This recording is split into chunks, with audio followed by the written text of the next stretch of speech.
Elon Musk sat in his sleek, minimalistic office at SpaceX headquarters, staring out over the launch pad, his mind racing. His phone buzzed on the desk. It was a call from an unknown number. He picked it up, his curiosity piqued. "Musk," he said simply, not bothering with pleasantries. "Mr. Musk, we need you to do something unconventional," the voice on the other end said, crackling through the line.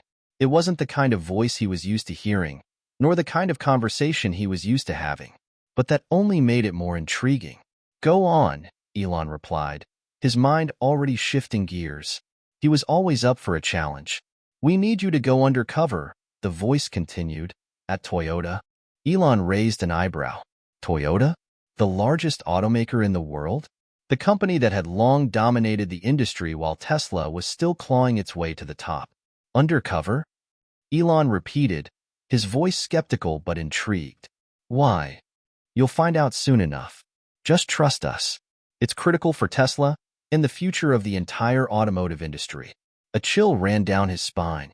This wasn't a normal corporate move. This was something bigger, something that felt dangerous.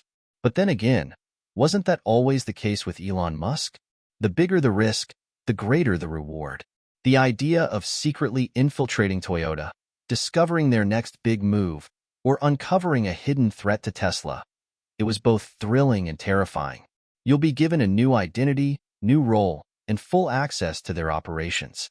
But this stays between us. No one else can know. The line went silent for a moment. Elon's mind raced with possibilities. His company was at the forefront of innovation in electric vehicles, but the automotive world was shifting fast. Toyota's research into hydrogen fuel cells, their advancements in autonomous driving, and their vast global reach. All of it was a constant reminder that Tesla couldn't afford to be complacent. "Fine," Elon said, after a beat. "When do I start?" There was a brief pause. "Tomorrow." As soon as the call ended, Elon leaned back in his chair, staring out the window. His gaze settled on the sprawling expanse of the SpaceX campus. He had built his empire from the ground up, defying the odds, challenging the establishment. But even he knew that the world he had carved out was fragile. Every competitor, every innovation, everything mattered. Going undercover at Toyota wasn't just a risky move. It was a statement. The next morning, a car arrived at his house, sleek and inconspicuous. A black sedan, not too flashy, but enough to make him wonder about the secrets it might hold. Inside, the driver didn't speak, just a cold, efficient silence as they drove to a private airstrip where a jet was waiting. Elon had been prepared for many things in his career, but nothing like this. Going undercover was uncharted territory for him. It wasn't his usual style, but the stakes had never been higher. The jet took off without ceremony, cutting through the crisp morning air. Elon leaned back in his seat, trying to anticipate what lay ahead. He knew that this mission could change everything. If Toyota was ahead of Tesla in some areas, he needed to know how. And if they were hiding something even darker, something that could threaten the future of his company, well, he needed to uncover it. Hours later, the jet landed in Japan. Elon was escorted into a private meeting room at an undisclosed location. There, a man in a dark suit handed him a folder. Inside were instructions, a new identity, one that Elon knew he would have to embody completely. He was now Tetsuya Okamoto, a newly hired engineer from the United States with a background in advanced automotive technologies.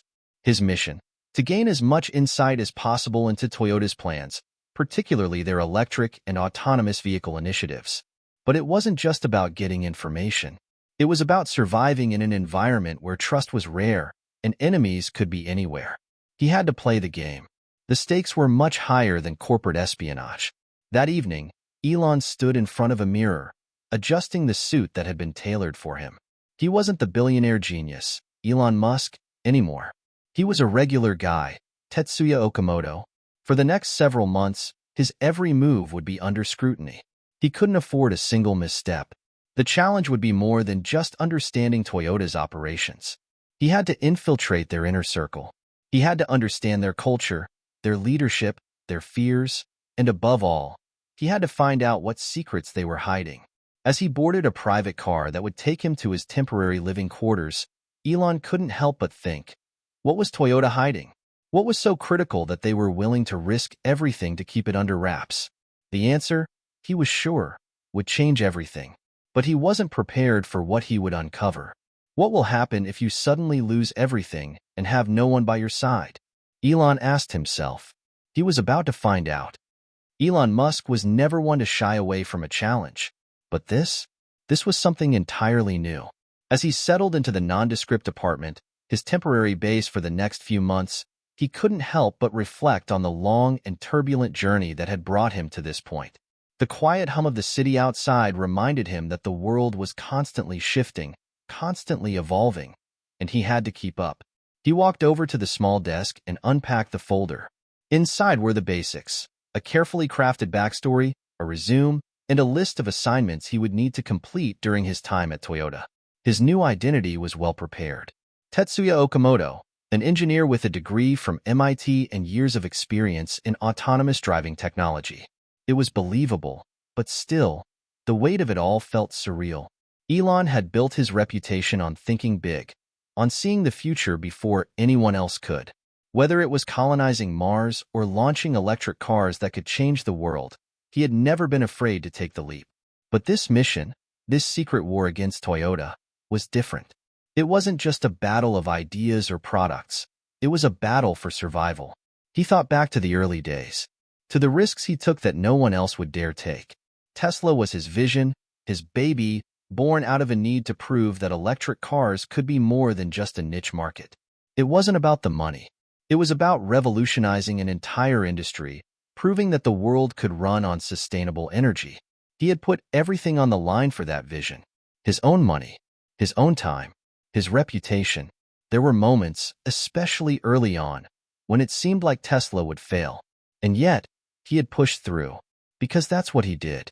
That's what he always did. And it worked. The Roadster, the Model S, the Model 3, they all made history. Tesla was no longer just a startup. It was a force to be reckoned with. But with that success came a new set of problems. The competition was fierce. Traditional automakers like Toyota, Ford, and General Motors had long dominated the industry, and they weren't going to let a young upstart like Tesla take over without a fight. The problem was, he didn't know just how serious the fight would be. Back when Tesla was first starting out, no one took him seriously. Everyone laughed at the idea of electric cars that could compete with gasoline-powered vehicles. But then he proved them wrong. Tesla wasn't just a car company, it was a movement. And soon, other automakers started taking notice. They were no longer just dismissing Tesla. They were studying it. They were learning from it. But Toyota, the world's largest automaker, had always kept its distance. They didn't make flashy moves like Tesla. They weren't part of the electric revolution, at least not publicly. Instead, they quietly worked on their own hydrogen-powered cars, a technology that Elon believed was doomed to fail. Hydrogen, in his mind, was too complicated, too inefficient to be a viable solution. But he knew that Toyota believed in it, and they had the resources to back it up. A sudden knock on the door jolted him from his thoughts. He quickly opened it, expecting a colleague from Toyota's local office. Instead, standing in front of him was a tall man, dressed in a nondescript suit, holding a sealed envelope. "Mr. Okamoto," the man said with a slight bow, "I have your instructions for tomorrow. Please read them carefully. You'll need to report to the main office at 8 a.m. sharp." Elon nodded and accepted the envelope. As the man walked away, he closed the door behind him and ripped it open. Inside was a list of tasks, meetings with department heads, a series of research papers to review, and a list of objectives. One item stood out above the rest: gain access to the autonomous vehicle project. Elon's heart skipped a beat. This was exactly what he needed to focus on. If Toyota had a project in the works that was anywhere near the level of Tesla's autopilot or full self-driving software, it could be a game changer. He had to know everything about it. He skimmed through the rest of the document. There were other objectives, some to help him integrate into the team, others to get closer to the top engineers, but it was clear. Autonomous vehicles were the key. The next morning, Elon walked into Toyota's sprawling headquarters in Toyota City, Japan. It was a behemoth of a place, the physical manifestation of decades of dominance in the auto industry. The walls were lined with sleek vehicles, prototypes, and displays of cutting-edge technology. But Elon was focused on the people, the engineers, the designers, the executives, all of them with their own motivations, their own agendas. For the next few hours, he shadowed engineers and designers, working alongside them to understand Toyota's culture and operations. As Tetsuya Okamoto, he was just another employee, quiet, efficient, and competent. But Elon wasn't just trying to blend in. He was looking for patterns, for clues that would point him toward Toyota's secret weapons. By lunch, he had already discovered something.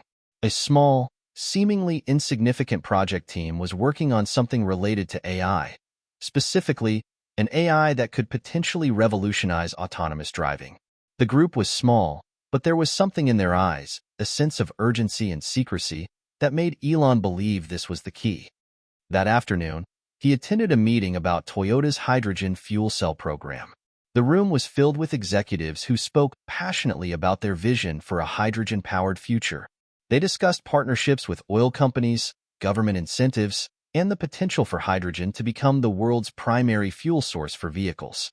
Elon listened, nodding politely, but his mind wasn't on hydrogen. It was on the AI team. He needed to find a way to get close to them, find out exactly what they were working on and why they were so secretive about it.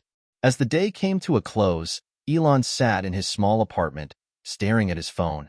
He was texting with a few of his trusted engineers back at Tesla, getting updates on the latest advancements in his own autonomous driving systems.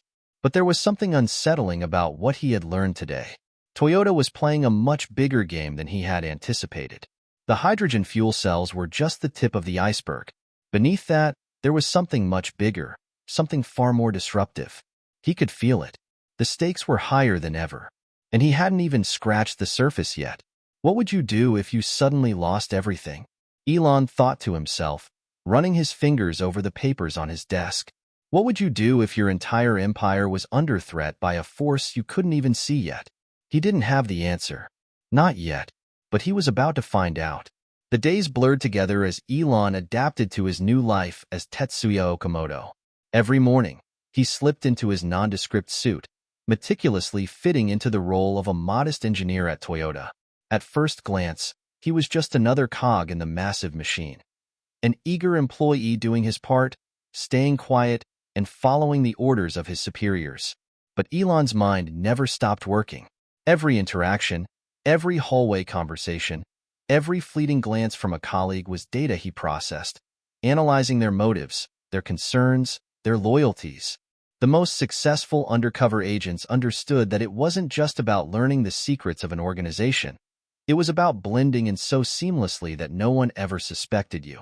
Toyota City was a world unto itself, sprawling and isolated, with its corporate headquarters acting as both a fortress and a beacon of innovation. The facility was vast, far more imposing than anything Tesla had ever built. It felt like the kind of place where ideas were born not just in the lab, but from a long, rich history of success. The walls spoke of decades of dominance in the auto industry, and its towering presence was a reminder that Toyota had more resources and experience than Tesla could ever hope to match.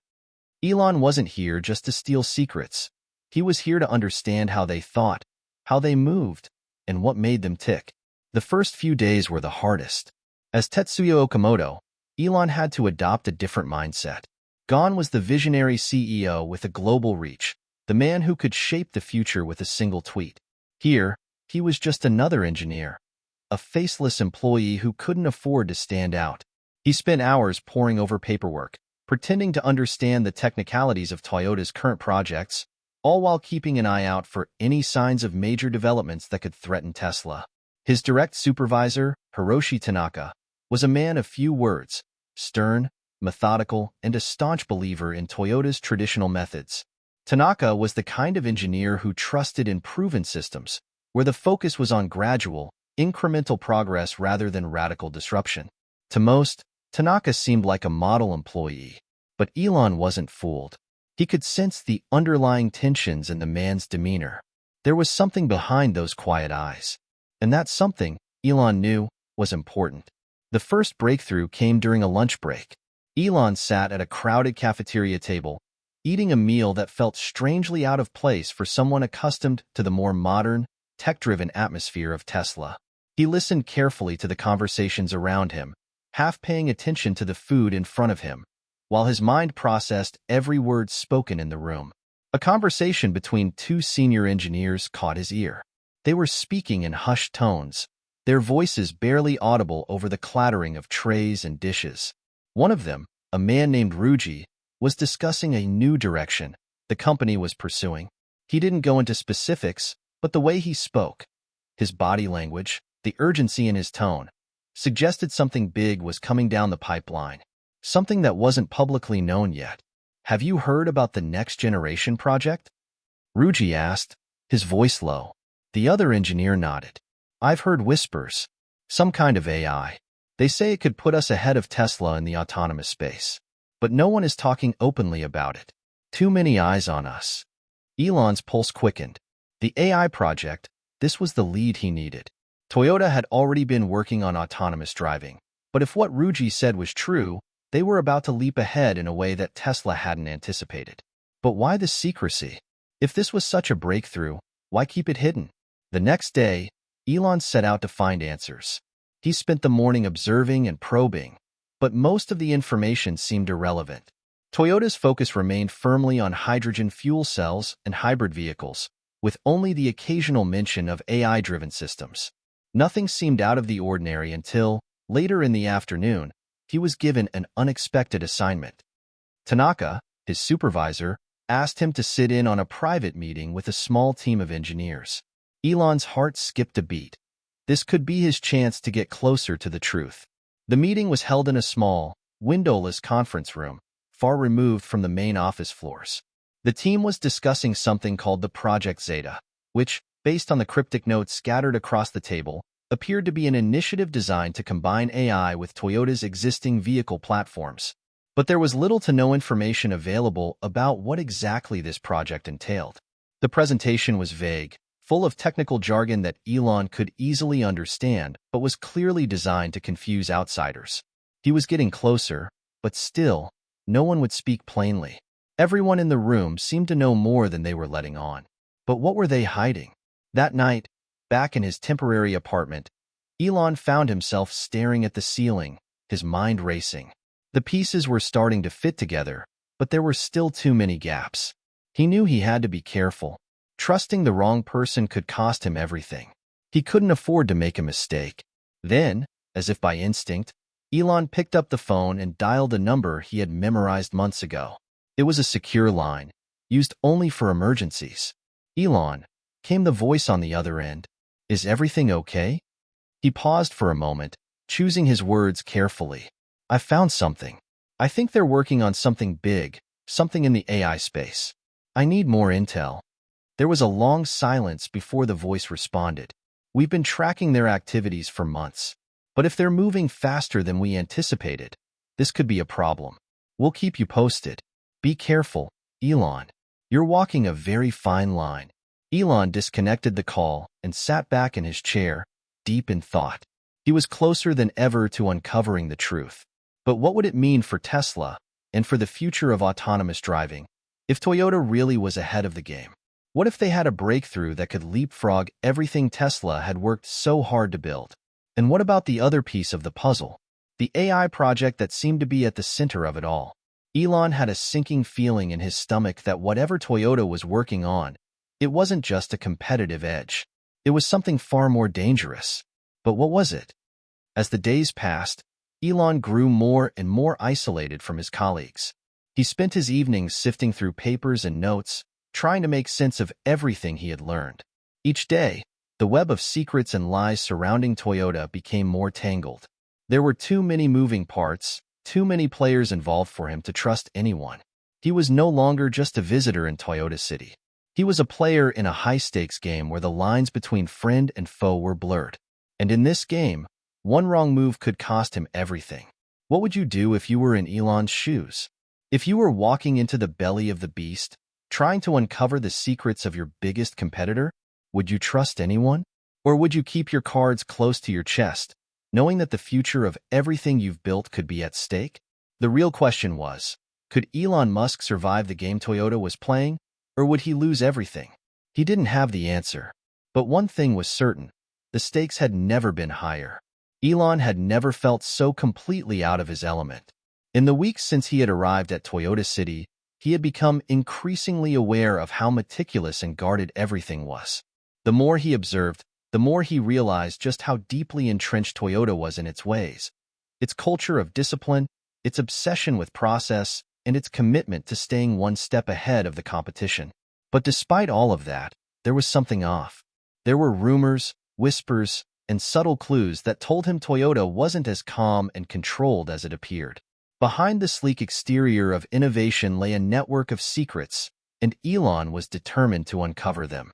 The days had become a blur of technical meetings, endless presentations, and mundane paperwork. As Tetsuya Okamoto, Elon was blending in well, perhaps a little too well.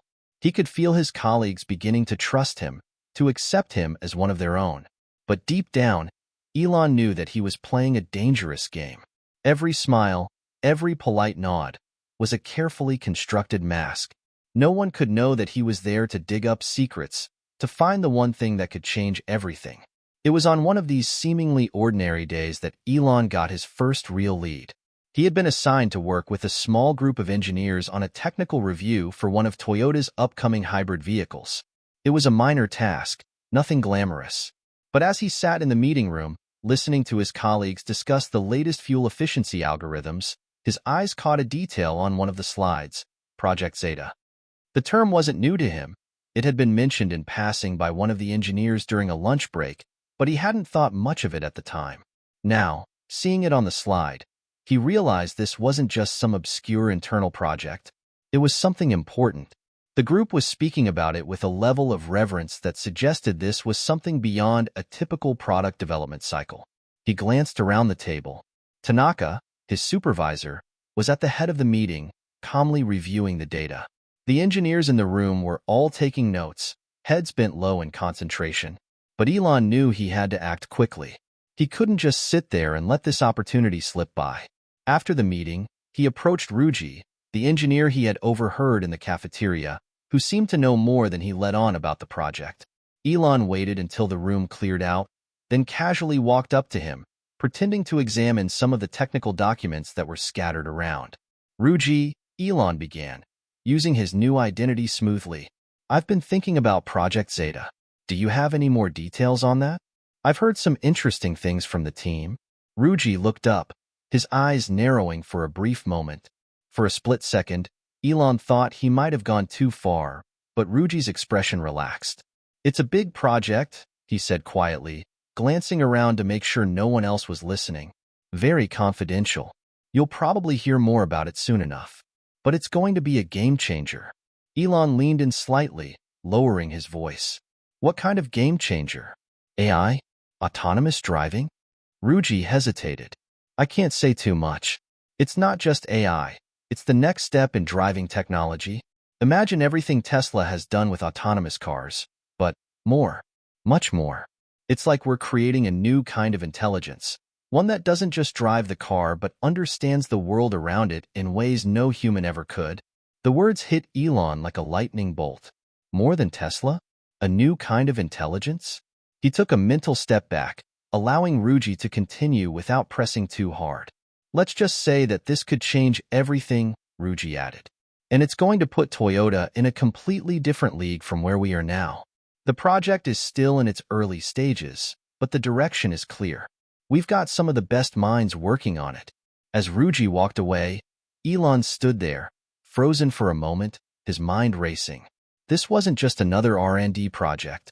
This was something bigger, something that could eclipse everything Tesla had been working on for years. He had to know more. But how could he get closer to Project Zeta without drawing attention, without risking everything? That night, in the quiet solitude of his apartment, Elon lay awake, staring at the ceiling. He couldn't stop thinking about what he had learned.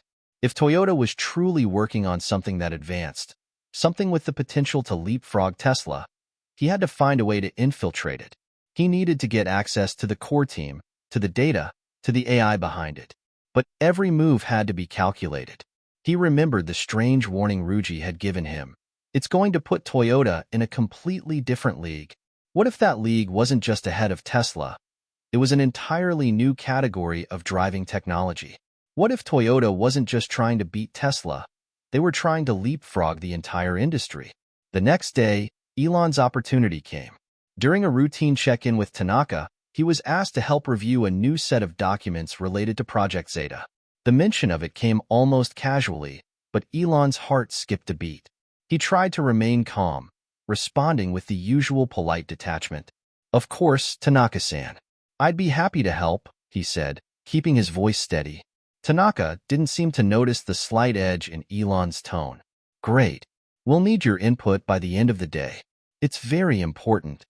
As the hours dragged on, Elon pored over the documents. They were dense, filled with engineering data, AI protocols, and technical schematics that meant little to most people. But to Elon, they were like a treasure map. He carefully took notes, highlighting key phrases, key systems, and phrases that seemed to point toward deeper layers of the project. The AI wasn't just autonomous driving, he realized. It was something far more sophisticated. It wasn't about creating a car that could drive itself. It was about creating a system that could think for itself. A system that could learn, adapt, and make decisions on its own. Toyota wasn't just building a car, they were building a sentient driving machine. It wasn't just a leap forward. It was a new era. But as the magnitude of what he was uncovering hit him, so did the danger.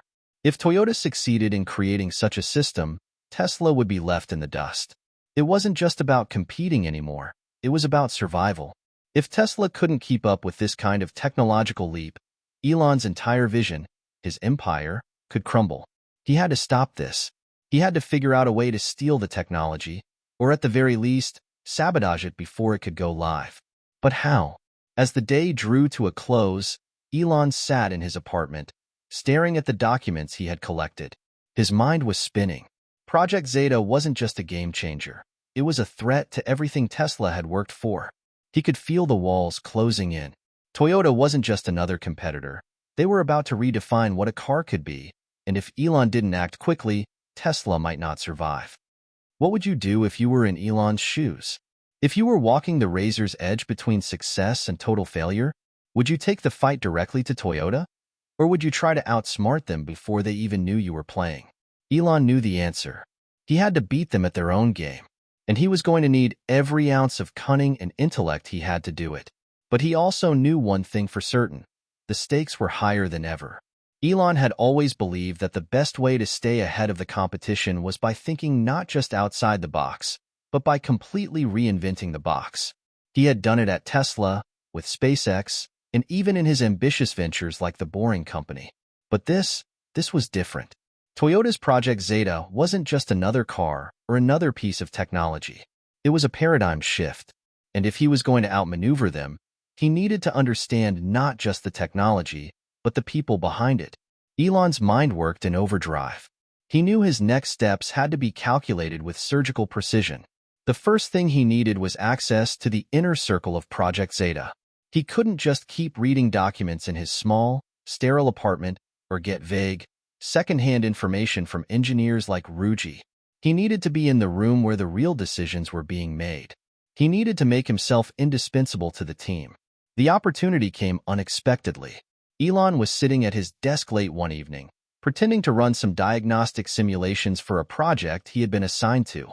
He had mastered the art of looking busy without actually doing much of anything. As he stared at the screen, his phone buzzed. It was a message from Ruji. "Tanaka wants to meet with you. Now. It's urgent." Elon's heart skipped a beat. Tanaka, his supervisor. The stoic, no-nonsense engineer who had been quiet but consistent in his presence. This could be the chance he had been waiting for. If Tanaka wanted to meet with him, it meant that he was being trusted with something important, something that could give him access to the next phase of the project. Elon quickly gathered his things and made his way to Tanaka's office. The halls were eerily quiet at this hour, the only sound being the soft echo of his footsteps.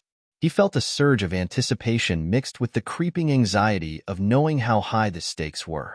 If he screwed this up, his cover would be blown, and everything he had worked for in the past few weeks would be wasted. Worse yet, he could be sent packing back to the U.S. with nothing to show for it. When he arrived at Tanaka's office, he was greeted with a terse nod. Tanaka motioned for him to sit. The older man was already looking over a set of documents, his expression unreadable. Okamoto, Tanaka began without looking up. I need you to assist us with something important. There's a new task force being formed to push forward with Project Zeta. We need engineers who can think outside the box, who can innovate quickly. Your background, Tesla, specifically, makes you a good fit for the team. Elon suppressed a smile. This was it. His foot was in the door. He could almost feel the weight of the opportunity, and yet, he had to remain cautious. The last thing he wanted was to overstep and make Tanaka suspicious. I'm honored, Tanaka-san, Elon replied, keeping his tone respectful and neutral. What's the task? Tanaka finally looked up from his papers, his eyes sharp. We're integrating AI systems with Toyota's current vehicle platforms, but we need someone who understands how to make the systems think like a human. Your experience with Tesla's autopilot could be helpful. Elon nodded, pretending to absorb the information. I can definitely help with that. I've worked with AI-driven systems for years. I know how to integrate them into vehicle platforms and make them intuitive for the driver. Tanaka set the papers down and studied Elon for a long moment, as though weighing him. Good. We'll need your expertise on a few of the core algorithms we've developed. Some of the top engineers will be joining the task force as well. I'm counting on you to bring something fresh to the table. The weight of Tanaka's words settled over him. This was a moment of transition, a moment that could change everything. But there was one problem. Tanaka wasn't just inviting him to a task force. He was sending him directly into the heart of Project Zeta. If Elon made a misstep, it would not just jeopardize his mission. It could expose the entire operation. The next morning, Elon was ushered into a new meeting room. The atmosphere was tense. A group of engineers from various departments had already gathered, each one seeming more serious than the last. There was an undercurrent of excitement, but it was tempered by an equally palpable sense of secrecy. The project was clearly in its infancy, but the ambition behind it was undeniable. Elon tried to keep a low profile as he took a seat. He didn't want to seem too eager, too interested, but he had to remain engaged. He had to listen carefully. He needed to understand everything, the structure of the AI, how the data was being gathered, how Toyota was going to scale it. He needed access to the core algorithms, the code. If he could get his hands on that, he could reverse engineer it and gain an insurmountable edge. As the meeting unfolded, Elon felt a growing sense of awe. This wasn't just about building smarter cars. It was about creating a system that could adapt and learn in real time. The AI being discussed wasn't just reactive. It was proactive. It could predict what a driver wanted before the driver even knew. It could read the environment, adjust driving patterns, and make decisions that were almost indistinguishable from human judgment. He listened closely, asking occasional questions to seem engaged. One of the lead engineers, a woman named Akiko, explained some of the more technical aspects of the system, speaking about machine learning models that were being trained on massive amounts of data collected from both vehicles and external sensors.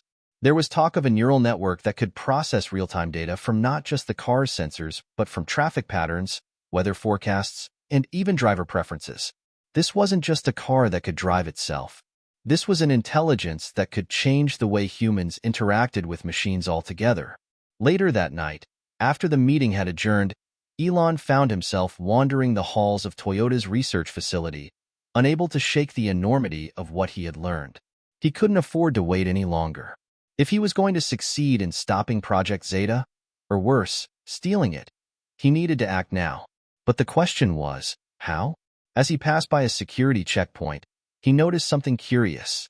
There was a row of locked doors at the far end of the hallway, each one secured with a biometric scanner. His heart skipped a beat. Could it be? Elon knew that access to the most sensitive areas of Toyota's research would be locked behind these doors.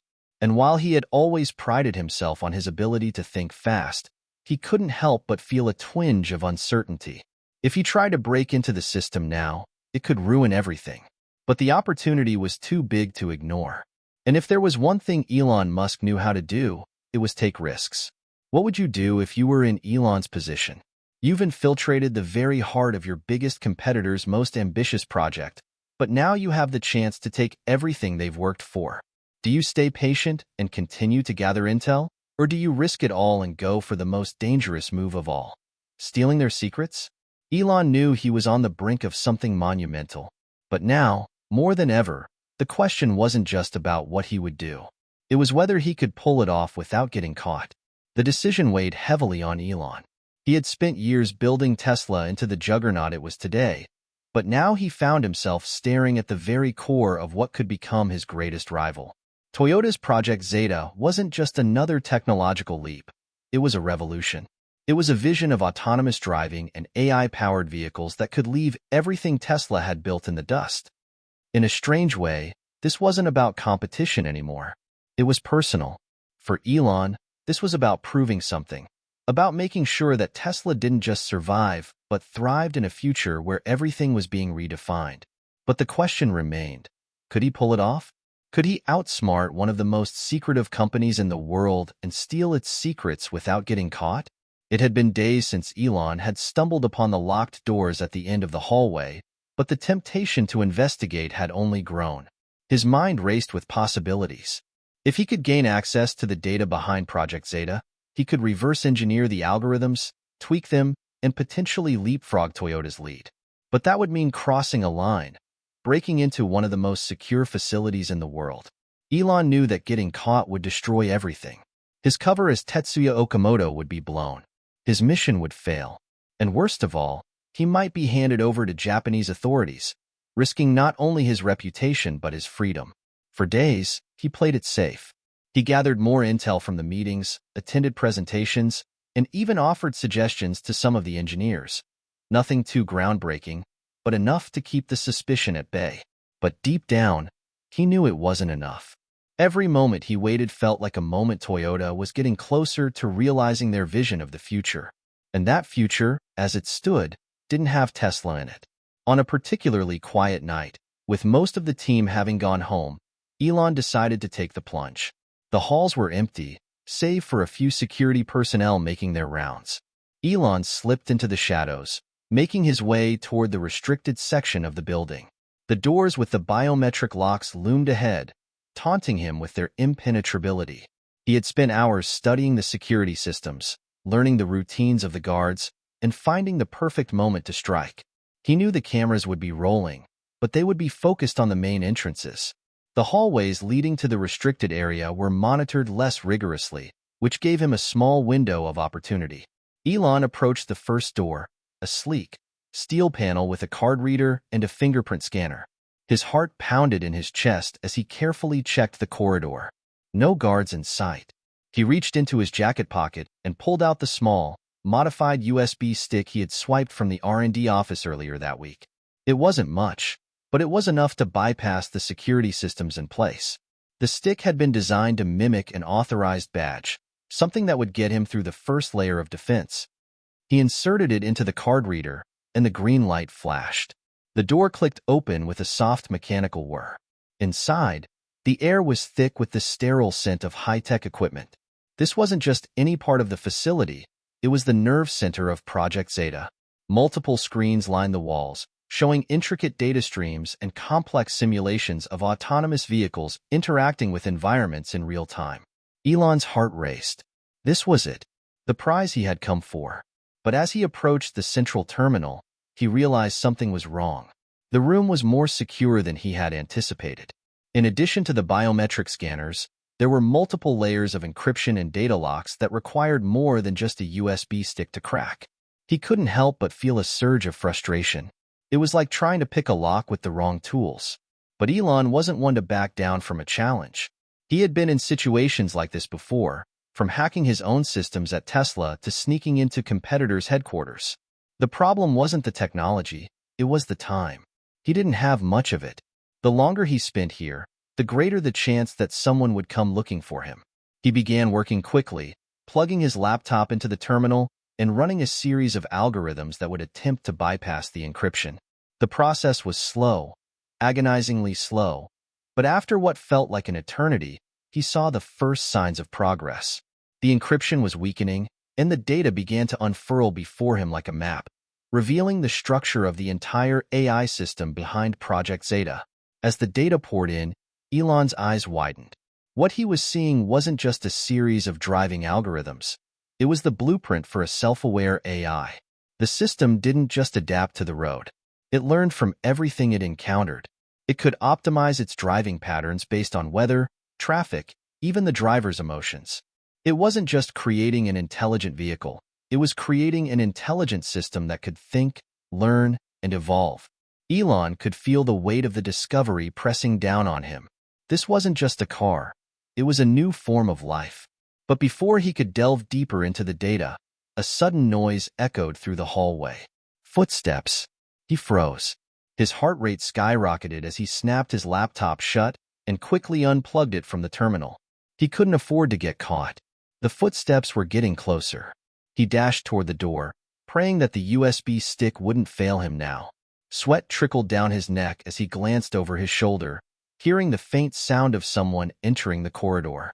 With a final glance at the terminal, he slammed the door shut and rushed down the hallway. His mind raced as he retraced his steps, moving as quietly as possible. When he finally reached the exit, he exhaled in relief. The last guard had already passed, and the coast was clear. He slipped out of the building unnoticed, his heart still pounding in his chest. As he made his way back to his apartment, he couldn't help but feel the weight of what he had just done. He had crossed a line. There was no turning back now. But as the data from Project Zeta filled his laptop, he knew he had to move fast. This wasn't just an opportunity. It was a race against time. What would you do if you were in Elon's position? You've just gained access to the most sensitive project in the automotive industry. The future of autonomous driving is at your fingertips, and yet, you know that getting caught could end your career and reputation. Do you share the information with your team, or do you keep it to yourself and develop your own version of what Toyota has created? For Elon, the answer was clear. He wasn't just playing to win. He was playing to redefine everything. And now, with the most powerful data in the industry at his fingertips, he had the chance to change the world. But at what cost? Elon sat in his small apartment, the soft hum of his laptop filling the silence. His fingers hovered above the keyboard as he stared at the data from Toyota's Project Zeta, vast amounts of information that could shift the balance of power in the automotive industry. The AI system they had developed was unlike anything he had ever seen before. It wasn't just a step forward.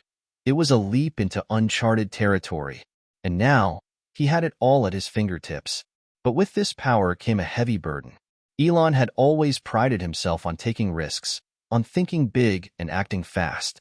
That was the core of Tesla's success. But this was different. This wasn't just about building a better car. This was about creating an entirely new kind of intelligence. The implications were vast. A system like Project Zeta could revolutionize transportation, but it could also change the very fabric of society. If Toyota succeeded in rolling out this technology first, they would dominate the global market in a way that no company had ever done before. Tesla had always been on the cutting edge, but now, with the roadmap to the future in his hands, Elon had to decide what to do with it.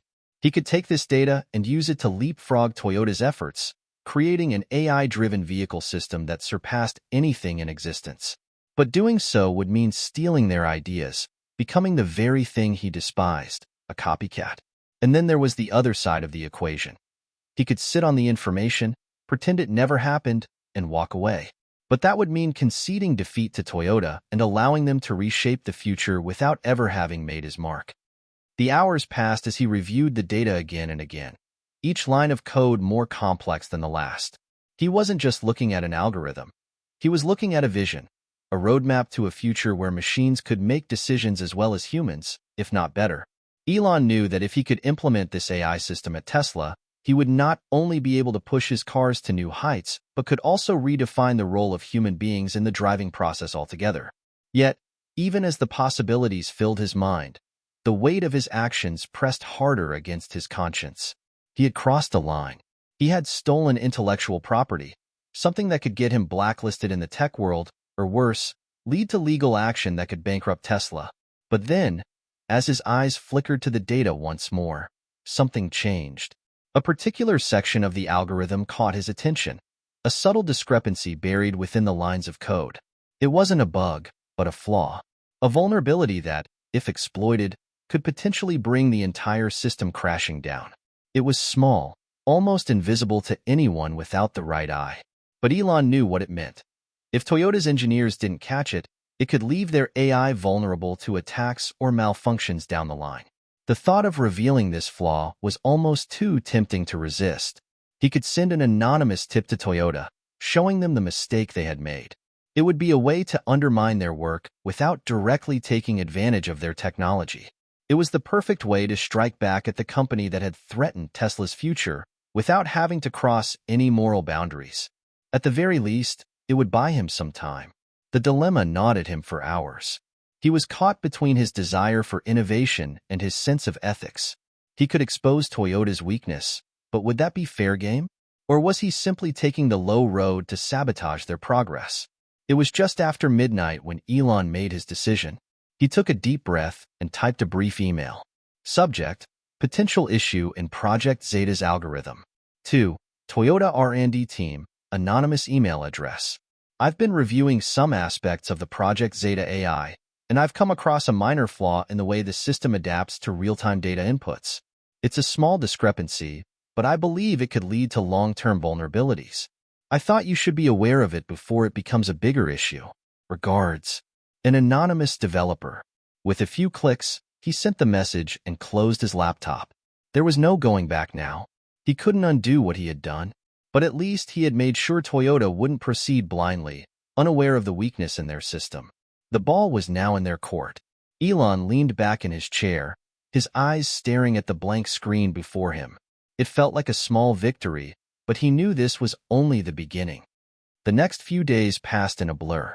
Elon continued his work as Okamoto, attending meetings, offering advice, and blending in with the rest of the team. But beneath the surface, his mind was constantly on edge. Every time he checked his inbox, he half expected an email from Toyota's leadership, demanding an explanation for the anonymous tip he had sent. But nothing came. Days turned into a week, and still, there was no response. It wasn't until one afternoon, as Elon was preparing for another meeting with Tanaka and the rest of the team, that he learned the truth. He had just entered the conference room when Tanaka's voice called out to him. "Okamoto, come here." Elon froze. His stomach dropped.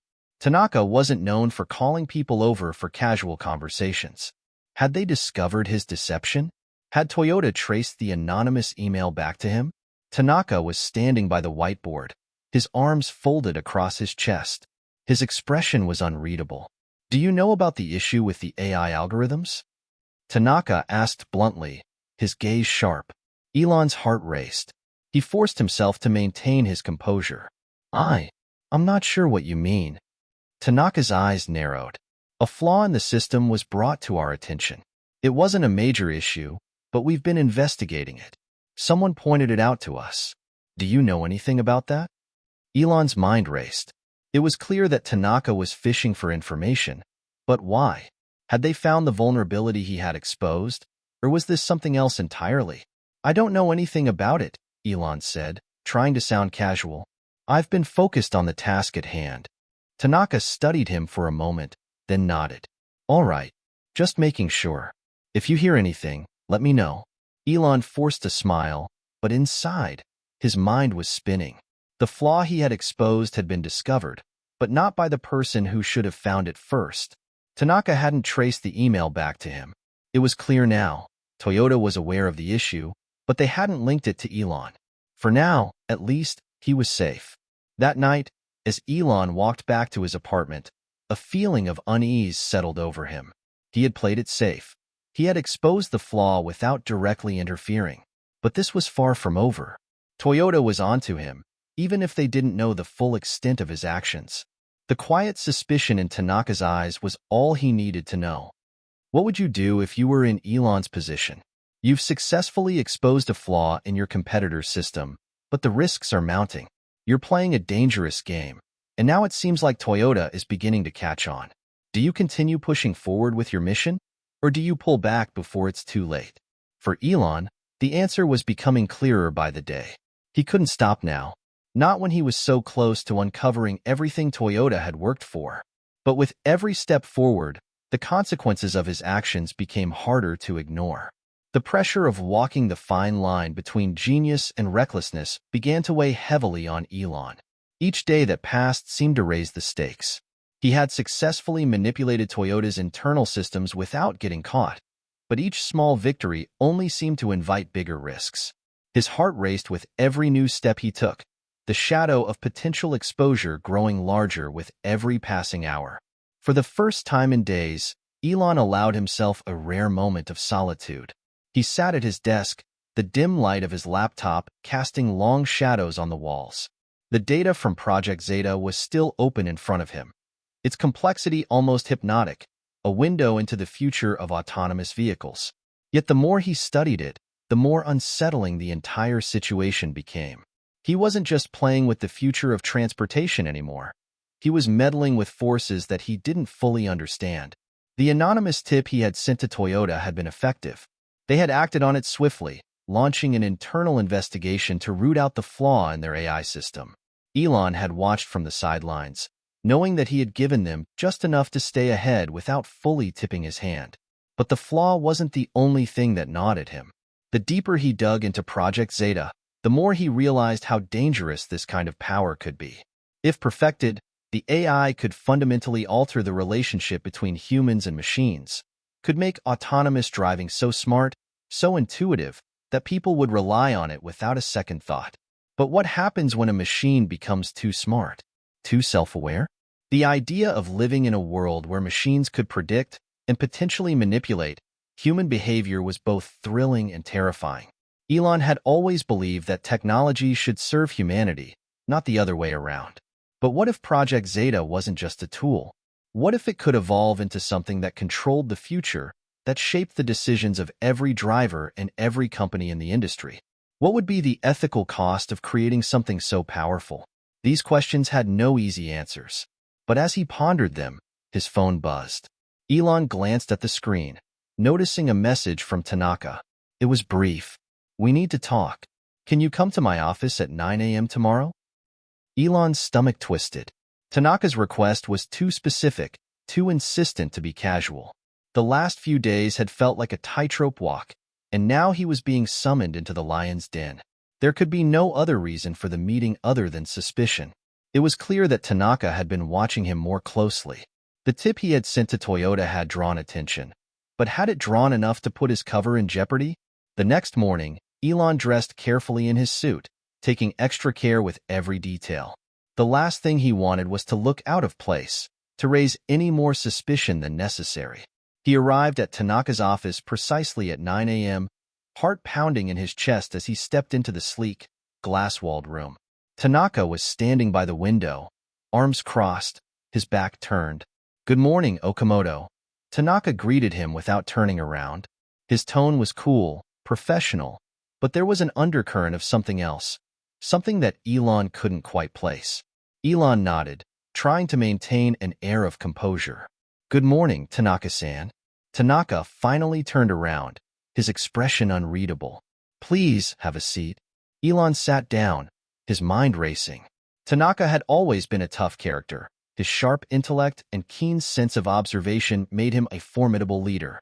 Elon had admired him from a distance, but now, under the weight of his suspicion, he felt exposed.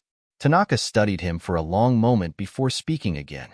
"Okamoto, you've been with us for several weeks now. Your performance has been good, perhaps even exceptional in some areas. But there's something I need to ask you about." Elon's throat went dry. He swallowed. "Of course, Tanaka-san. What's on your mind?" Tanaka didn't respond immediately. Instead, he walked over to his desk and pulled out a tablet. He tapped it a few times, then turned the screen toward Elon. It displayed a detailed, time-stamped record of Elon's movements over the past several days, including data showing when he had accessed restricted sections of the building and spent unusually long hours in the R&D area. "You've been very diligent," Tanaka said, his voice low. "A little too diligent, don't you think?" Elon's heart skipped a beat. He had been careful. Had he made a mistake? "I don't understand," Elon said, keeping his tone steady despite the mounting anxiety. "I'm just trying to contribute to the project, Tanaka-san. I've been putting in extra hours because I believe in what we're doing here." Tanaka's gaze never wavered. I admire your work ethic, Okamoto, but it's not the long hours I'm concerned with. He placed a finger on the tablet screen, pointing to a log of files accessed in the middle of the night, files that were classified under the highest level of security. Elon's blood ran cold. He had accessed those files, the ones related to Project Zeta's core AI systems. But he had done so under the guise of an authorized consultant. He'd assumed that his movements wouldn't be tracked. But Tanaka had caught him. It was only a matter of time before he put the pieces together. I understand your enthusiasm for the project, Tanaka continued, his voice smooth but sharp as a razor. But what concerns me is that you were the one who flagged an issue with the AI system. It's a minor flaw, but it was pointed out with alarming precision. Elon's pulse quickened. There it was, the flaw he had exposed to Toyota. He had never expected it to come back around to him. He had been careful. He hadn't been directly involved in the investigation. And yet here he was, staring down Tanaka with no idea how to talk his way out of this. Tanaka didn't seem angry. He wasn't even accusing him outright. Instead, he was analyzing him, waiting for a response. I don't know what you mean, Elon said slowly, keeping his voice neutral.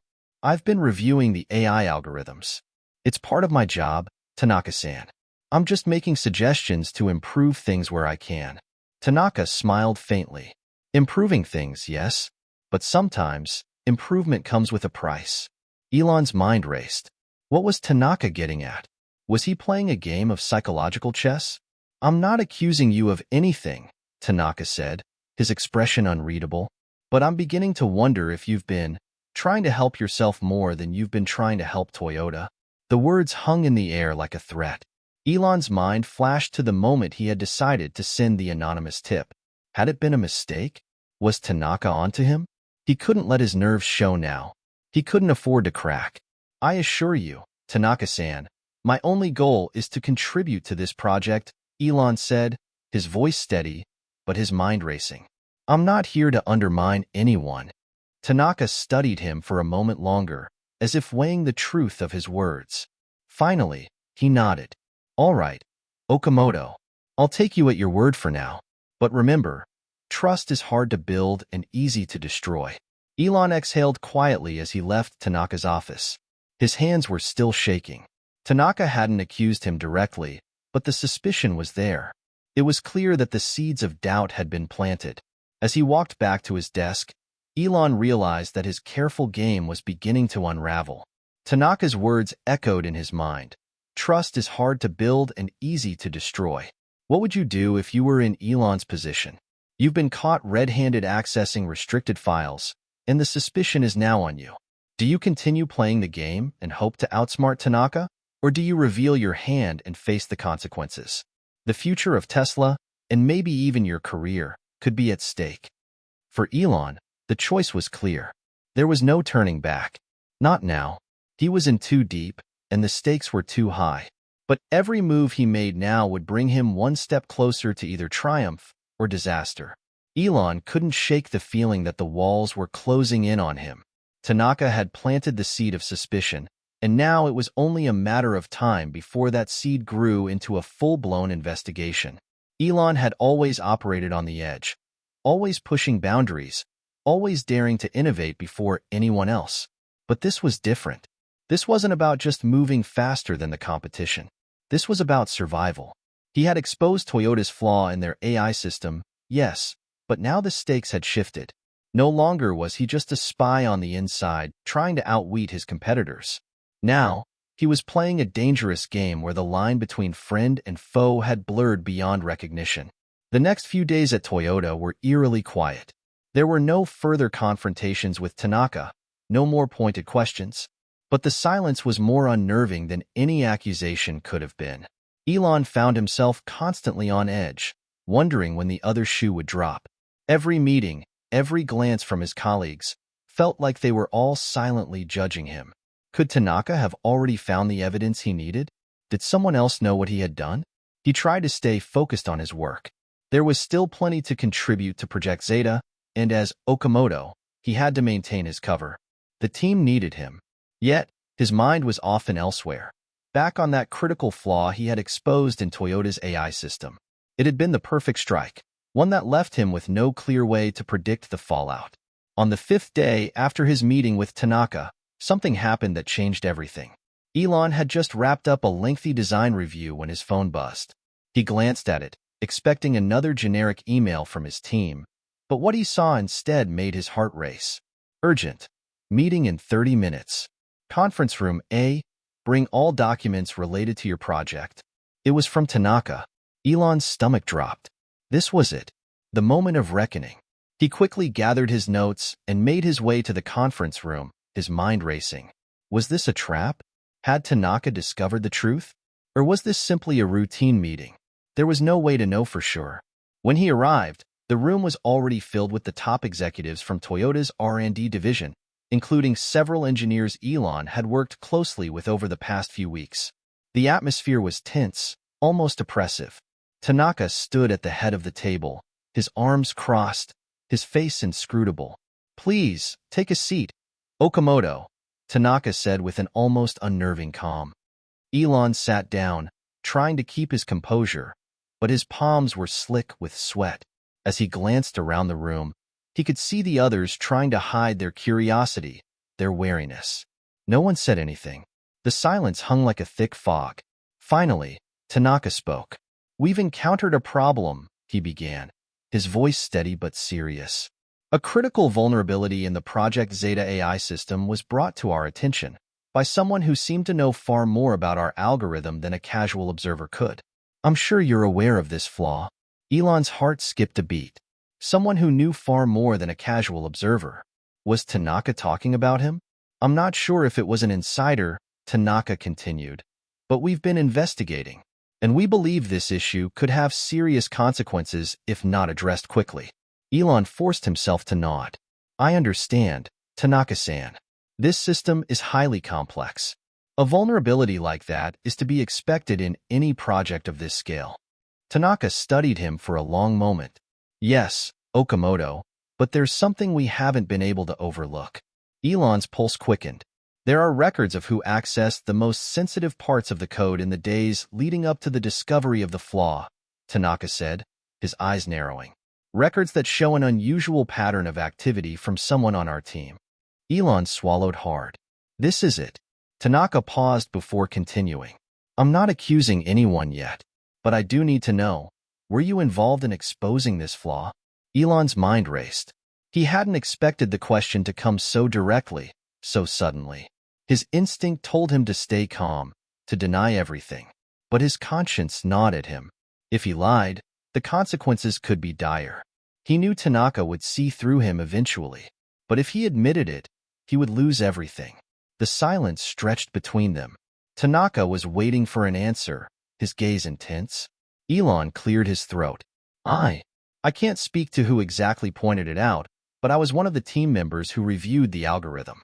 It's highly complex, and anyone could have noticed an issue with it." Tanaka didn't seem convinced. "And you're telling me that you had no idea who brought this flaw to light?" Elon took a deep breath. This was it. There was no turning back now. "I didn't bring it to light directly," he said, trying to sound as confident as possible. "But I did notice the vulnerability and I did mention it to someone anonymously. I thought it would be the right thing to do." There was a long pause. "You what?" Tanaka asked, his voice lowering with a dangerous edge. "I thought it was important to let someone know," Elon continued, choosing his words carefully. "The flaw could have been disastrous if left unchecked. I didn't want anyone to get hurt because of it." Tanaka's eyes were cold, calculating. "So, you went behind our backs and contacted someone outside the company." Elon tried to stay calm. "It wasn't like that. I didn't contact anyone outside of Toyota. I simply sent an anonymous tip. I didn't think it would be an issue." Tanaka shook his head slowly.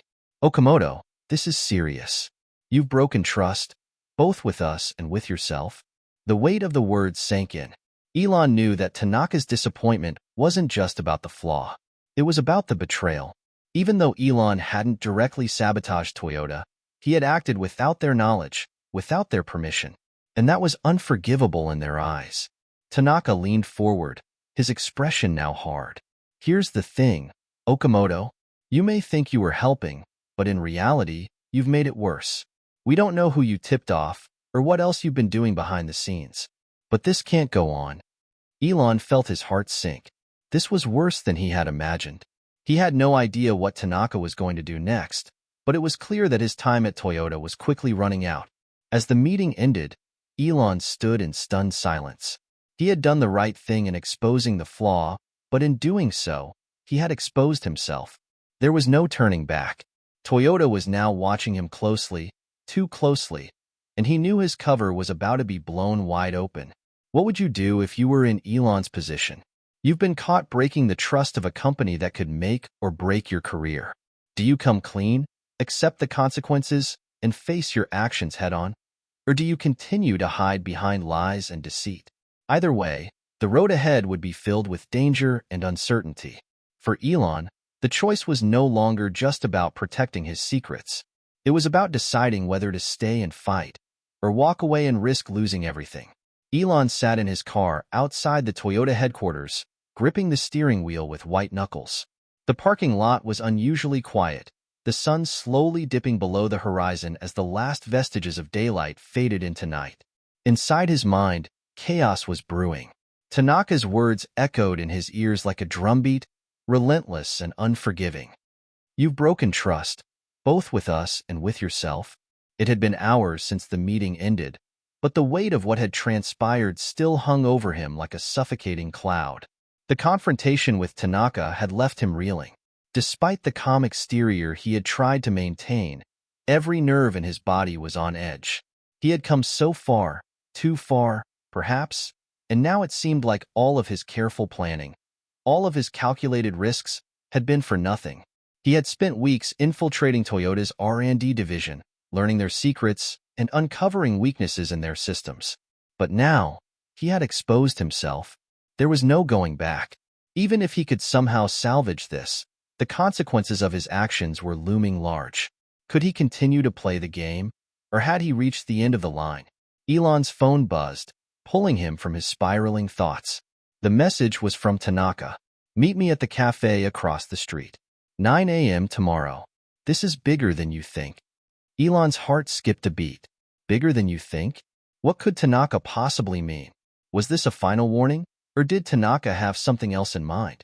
The cryptic nature of the message sent a chill down his spine. He had no choice but to show up. Tomorrow was going to be the defining moment, one way or another.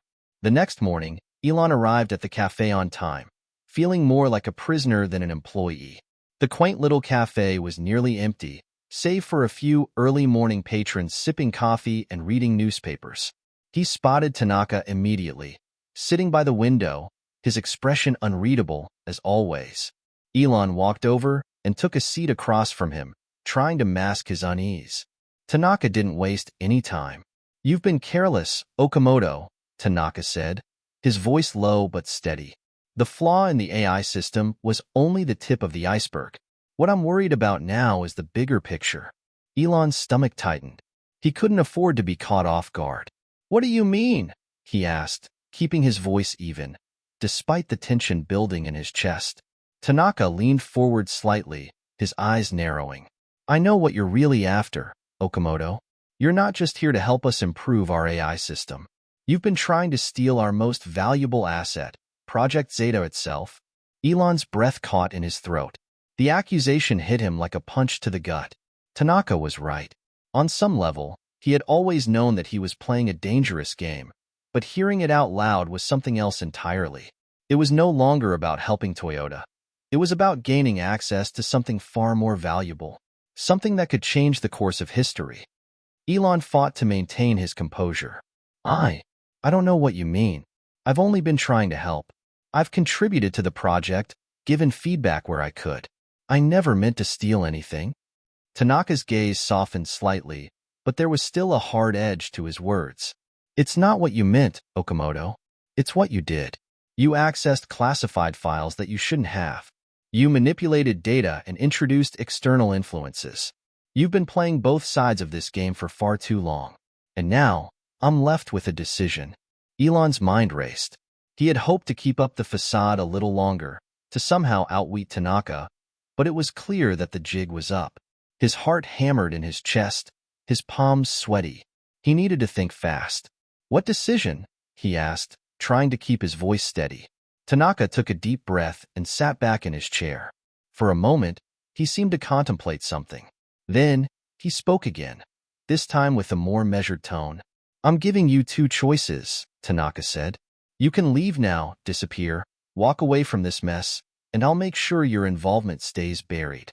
No one will ever know the extent of what you've done, but you'll be on the run for the rest of your life, constantly looking over your shoulder." Elon's pulse quickened. He had expected a threat, but the way Tanaka said it was almost calm. Too calm. "Or," Tanaka continued, "you can stay. Stay, and help us fix the very mess you've created.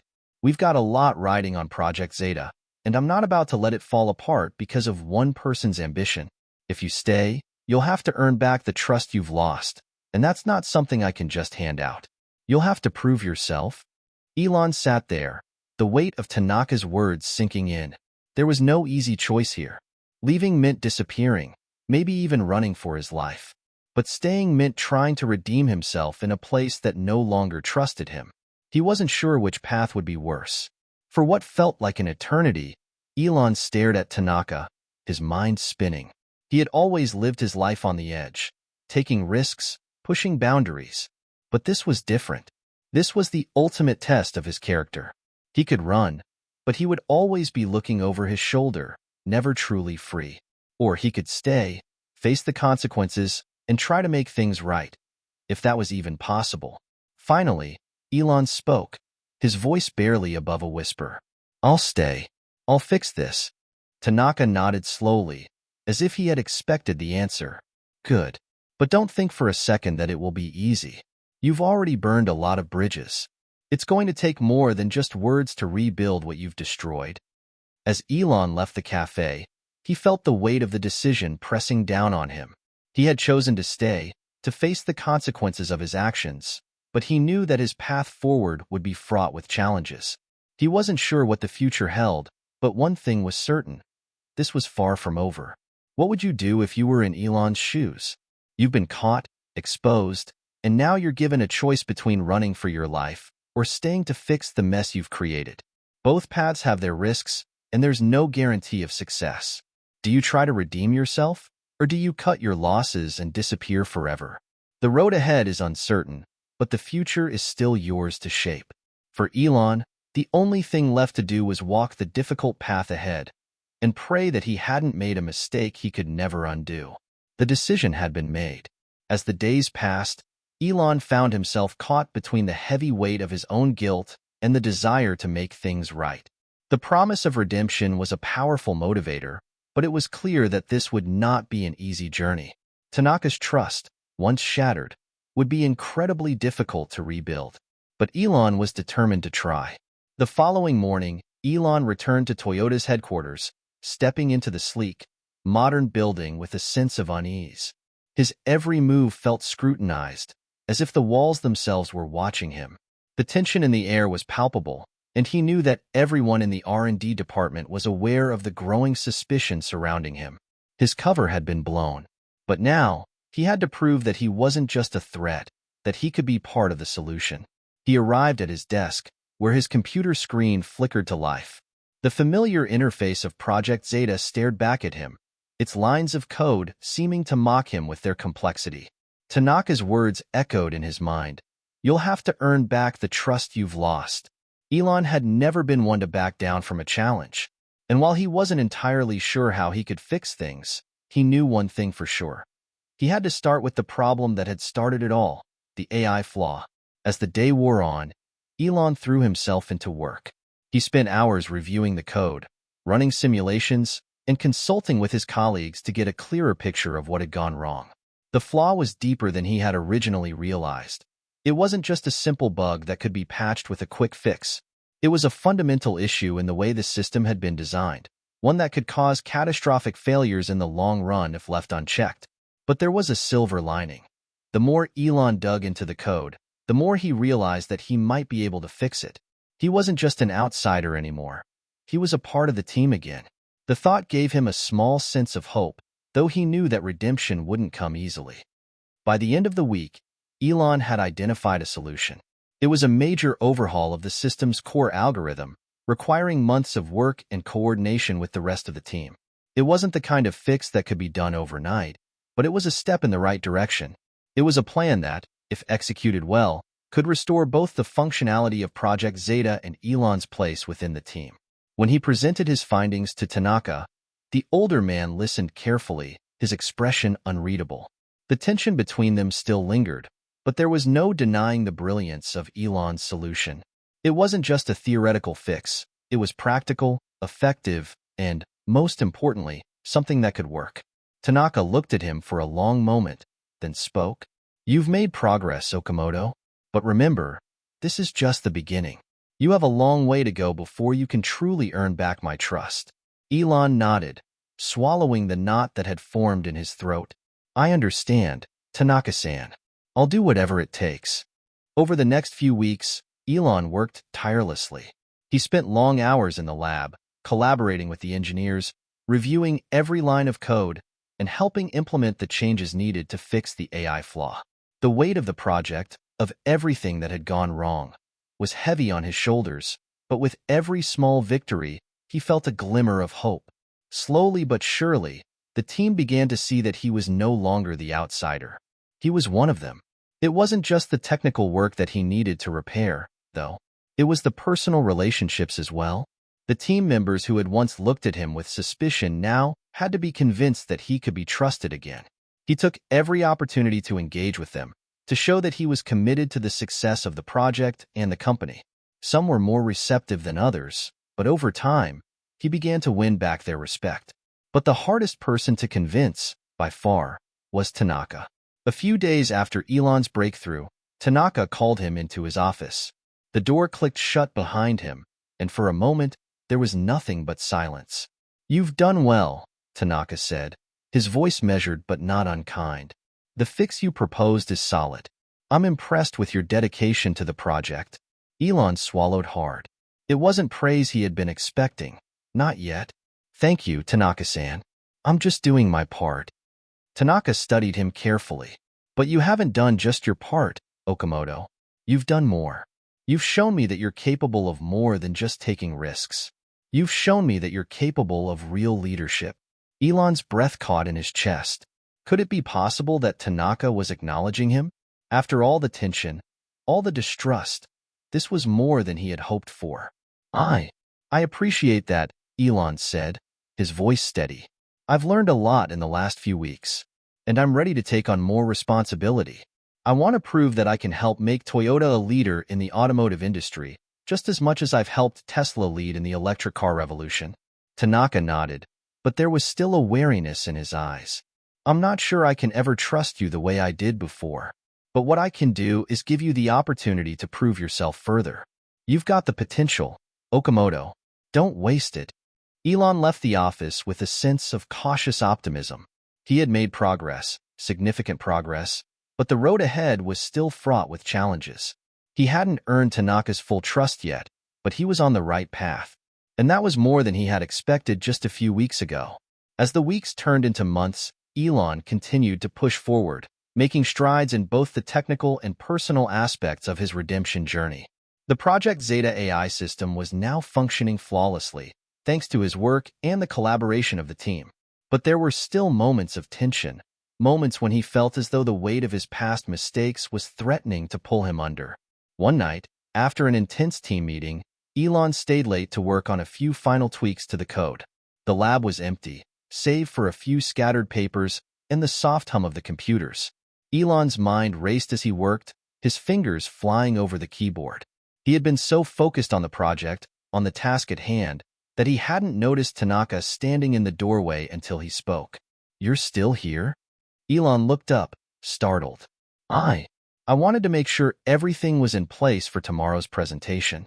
I know we're close, and I don't want to let anyone down." Tanaka stepped into the room, his gaze softening for the first time in weeks. "You're starting to understand what it means to lead, Okamoto. It's not just about the work. It's about showing up when it counts. And you've done that." Elon paused, feeling the weight of those words sink in. Maybe, just maybe, he had earned a second chance after all. Do you believe Elon's efforts to redeem himself are enough? Could he truly regain Tanaka's trust? Or will the scars of the past continue to haunt him? It's one thing to fix a system. It's another to fix relationships that have been broken. But for Elon, the journey has only just begun. The question now is, how far is he willing to go to prove he can be more than just the man who exposed Toyota's flaws? For Elon, redemption is within reach. But whether he can grasp it will depend on how far he's willing to push and how much he's willing to sacrifice. Elon sat at his desk, staring at the glowing screen of his laptop. The data from the most recent tests had just come through, and the results were exactly what he had hoped for. Project Zeta's AI system was finally functioning at the level they had all anticipated. The simulations ran smoothly. The glitches had been eliminated. The systems were stable. For the first time in weeks, Elon allowed himself a moment to relax. He leaned back in his chair, closed his eyes, and let out a long breath. It wasn't a victory yet, but it was a major step forward. After all the hours spent debugging the system, after the long nights, the countless discussions with his colleagues, and the gradual rebuilding of trust with Tanaka, this felt like progress. But just as quickly as the sense of accomplishment crept in, a deep unease settled in his gut. Was it really enough? He had worked tirelessly to fix the AI system, but the deeper issue still loomed large, his past actions. No matter how successful Project Zeta became, no matter how much progress he made, would it ever truly be enough to redeem him in Tanaka's eyes? Was trust something that could ever be rebuilt after such a betrayal? The sound of footsteps in the hallway pulled him from his thoughts. Tanaka. He could tell by the heavy, purposeful strides. Elon's heart skipped a beat. He had worked hard to fix the technical issues, but now was the moment that would define everything. Would Tanaka see this as a step toward redemption, or would he continue to see Elon as the man who had almost destroyed everything? The door to his office swung open, and Tanaka entered. His expression was as unreadable as ever, but there was a flicker of something, perhaps approval, in his eyes.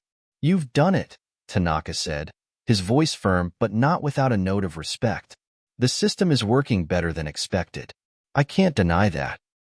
Elon swallowed hard. This was it. "Thank you, Tanaka-san. I couldn't have done it without the team's support. I'm just happy to have contributed to fixing it." Tanaka didn't respond immediately. He leaned against the doorframe, studying Elon for a long moment, as if weighing something in his mind. "I've been watching you, Okamoto," Tanaka said, his voice softer now. "You've come a long way since that day we first confronted you. I see the effort.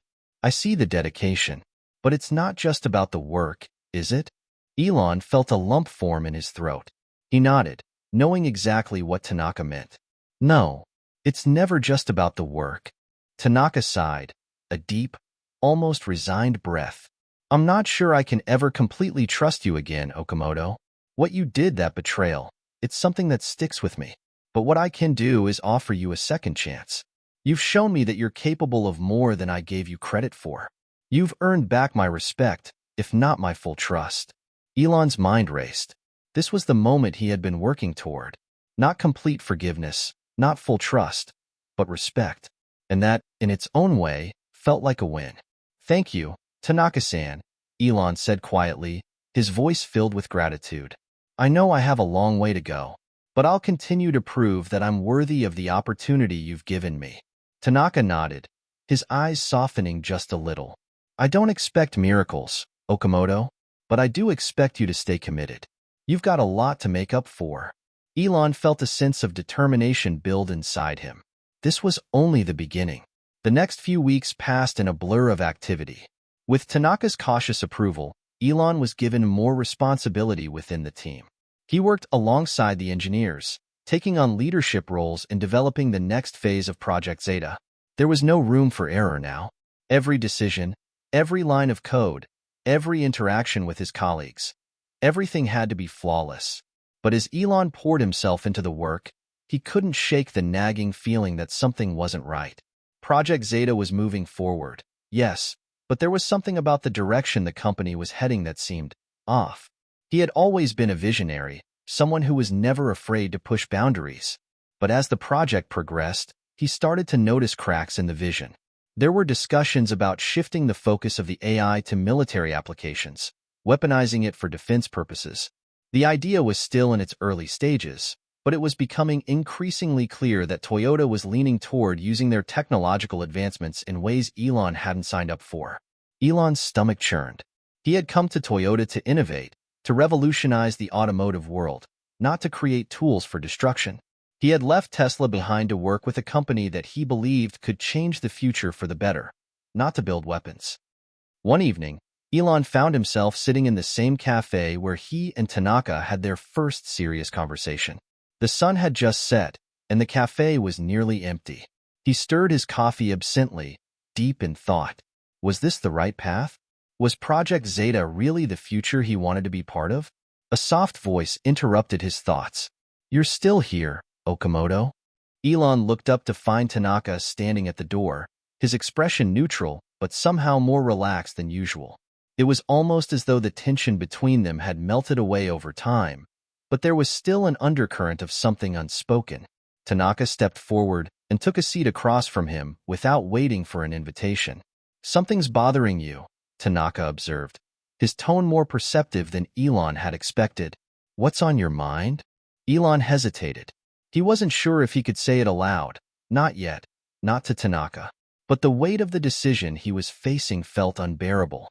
"It's Project Zeta," Elon finally said, his voice low. "I've been thinking about the direction it's taking, and I'm not sure if it's the future I want to build.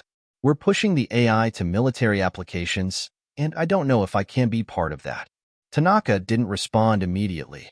He just sat there, his gaze unwavering, as though he were reading between the lines of Elon's words. Finally, Tanaka spoke, his voice thoughtful. "I understand your concerns, Okamoto, but you know that when you're at the cutting edge of technology, you don't always get to choose where it goes. It's a fine line between innovation and destruction, and sometimes we have to accept that we can't control everything." Elon frowned. "I know, but this isn't just about technology anymore. It's about the kind of world we want to create.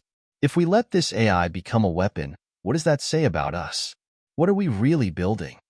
Tanaka leaned back in his chair, his eyes narrowing as he considered Elon's words. "You've always been an idealist, Okamoto, and maybe that's why you're struggling with this. But sometimes, the world isn't as black and white as we want it to be. You can't always choose how things turn out. What you can choose is how you respond." Elon's heart sank. The truth of Tanaka's words hit him hard. He had known deep down that the road ahead would be complicated, that it would force him to confront difficult choices. But he hadn't expected to be facing them so soon. And now, he was faced with a decision that could change the course of his career, his future, and possibly the world itself. The future of Project Zeta is now in question. The direction the project takes could define the future of humanity, either as a tool for progress or destruction. Does Elon stand up for his beliefs and risk everything, or does he compromise in order to stay in the game? For Elon, the next steps are crucial. He knows that he can't hide from the consequences of his decisions any longer. The path he chooses will determine not just his future, but the future of the entire world. What will he do? And what will you do? Elon's mind raced as he sat in the cafe, staring at his coffee cup. Tanaka's words echoed in his ears. You can't always control how things turn out. What you can choose is how you respond. But that didn't make things any easier. The weight of the decision before him was overwhelming. He had worked so hard to get to this point, to earn back a fraction of the trust he had lost. But now, everything he had worked for, the future of Project Zeta, his future at Toyota, was being tested in ways he hadn't anticipated. He sat silently for a long while, feeling the heavy air between him and Tanaka. The older man was watching him carefully, as if waiting for Elon to make the next move. Finally, Elon took a deep breath, breaking the silence. "I know what you're saying, Tanaka-san," he said, his voice steady but conflicted. "But I can't ignore what this technology could become. I left Tesla for a reason. I wanted to build something better, something that didn't depend on military contracts or defense applications. This isn't the future I signed up for." Tanaka's eyes softened, but there was a trace of something else in his expression, something Elon hadn't seen before. Empathy. I understand your concerns, Okamoto. Truly, I do. But this is the reality we live in. Technology is never neutral. It can be used for good or ill, but it's often shaped by forces outside our control. Elon shook his head. I can't just sit back and let this happen. I have to make a choice. I either stand up for what I believe in, or I stay silent and let someone else decide the future. But if I choose to stay silent, then what kind of person does that make me? Tanaka's gaze turned contemplative, and he leaned forward. I won't pretend to have all the answers, Okamoto, but I do know this. You're not alone in this decision. There are others in this company who share your vision, your values. You're not just fighting for yourself. Elon felt a sense of clarity in those words. Tanaka wasn't just giving him permission to speak out, he was encouraging it. Maybe, just maybe, he wasn't as alone as he had thought. The idea that there were others at Toyota who shared his vision was both comforting and frightening. Could he really rally them? Could they make a difference? The next day, Elon began quietly reaching out to a few trusted colleagues within the company. He wasn't sure how many of them would be willing to take a stand, but he needed to know if there was any chance of stopping the direction Project Zeta was heading. He started with Maya, a senior engineer who had worked with him on the AI system. They had spent countless hours together, troubleshooting and tweaking the system, and over time, he had come to trust her insight and judgment. If anyone could help him understand the bigger picture, it was Maya. They met after work in a small, private meeting room, the kind of place where no one would interrupt them. Maya, I need to talk to you about something, Elon said, his voice low and serious. It's about the direction Project Zeta is taking. I've been thinking about it, and I don't know if I can be a part of it anymore. Maya raised an eyebrow, her expression guarded. What do you mean? I think they're planning to turn it into a military weapon. The AI we're developing could easily be adapted for defense contracts. And I don't know if I can just sit back and let that happen, Elon said, his voice barely above a whisper. Maya's eyes widened as she processed what he was saying. For a moment, there was a silence between them, the weight of the conversation settling in. You're right, Maya said finally, her voice quiet but resolute. I've been hearing the same rumors. It's terrifying, honestly. I joined Toyota because I believed in the mission. I believed we could create technology that would improve people's lives, not destroy them. Elon exhaled, a sense of relief flooding through him. He had feared that Maya might think he was overreacting, or worse, that she might be too invested in the project to care about its ethical implications. But here she was, confirming his fears and sharing his concerns. We can't let this happen, Elon said, his voice growing more urgent. We have to do something before it's too late. Maya nodded, her expression serious. I agree, but we can't do it alone. We need to find more people who feel the same way we do. If we're going to stop this, we have to have a plan. Elon's mind raced with possibilities. He didn't know exactly how they would stop Project Zeta from going down this path, but one thing was clear. He couldn't do it alone. And for the first time in weeks, he felt a spark of hope. Maybe, just maybe, they could make a difference. Over the next few days, Elon and Maya began secretly organizing a small group of like-minded individuals within the company.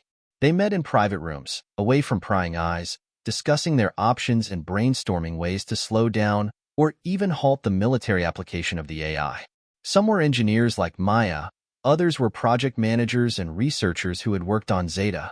All of them shared Elon's concern for the potential misuse of the technology. At first, the group was hesitant. They knew that speaking out against the company's direction could jeopardize their careers, maybe even their livelihoods.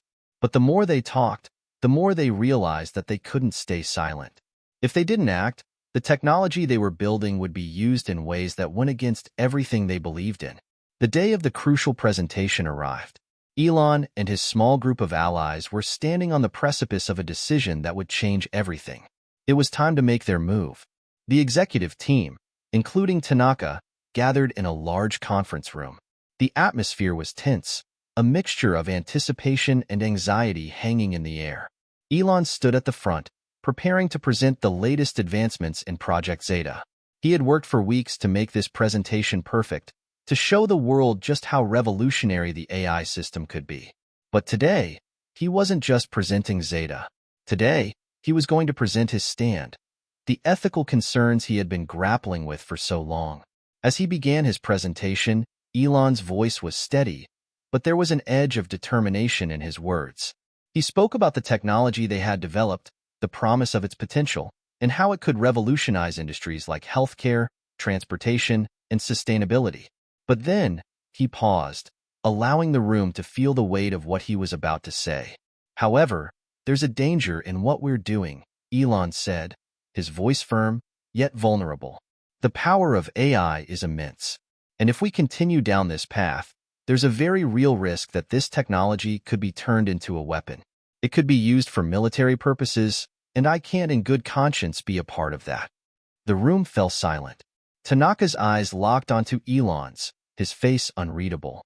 The rest of the executives exchanged uneasy glances. Elon continued, his voice growing more impassioned. I'm asking you, all of you, to reconsider the path we're on. We have the power to change the world for the better, to create something that will improve lives, not destroy them. But if we continue down this road, we risk everything we've worked for. And for me, that's a risk I'm not willing to take. For a long moment, the room remained still, and it felt as if time itself had frozen. Then, Tanaka spoke. You're right, Tanaka said, his voice quiet but resolute. This is a choice we all need to make. The future of this technology is in our hands. Elon's heart raced as he waited for the next words, unsure of what direction this moment would take. But as Tanaka continued, Elon felt a flicker of hope. We will pause Project Zeta's military application, Tanaka said. We need to reassess our direction and consider the ethical implications.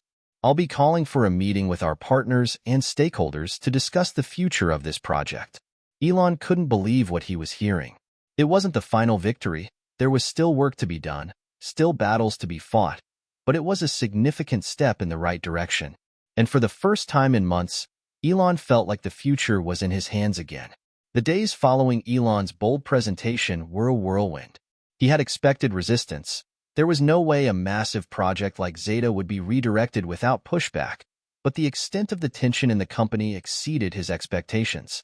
Some executives were quietly supportive of his stand, but many others were deeply uneasy. Tanaka had given his word that the military application of Project Zeta would be paused, but the board members were already discussing contingency plans. The debate over the project's future had turned into a corporate battlefield, with Elon and his small group of allies caught in the middle. That afternoon, Elon sat in his office, going over the latest reports. His phone buzzed. It was a text from Maya. We need to talk.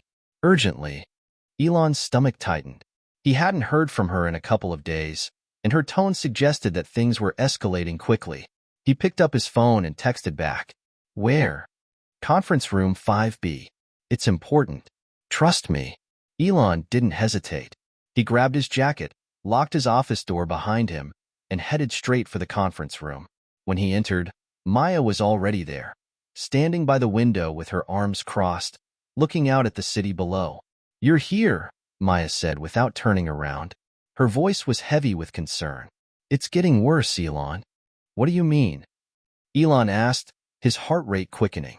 Maya turned to face him, her expression tight. The military application isn't just a proposal anymore. The board is pushing for it. They're meeting in secret with defense contractors and government representatives. They're already drafting contracts for weaponizing Zeta. Elon felt like the ground beneath him had shifted.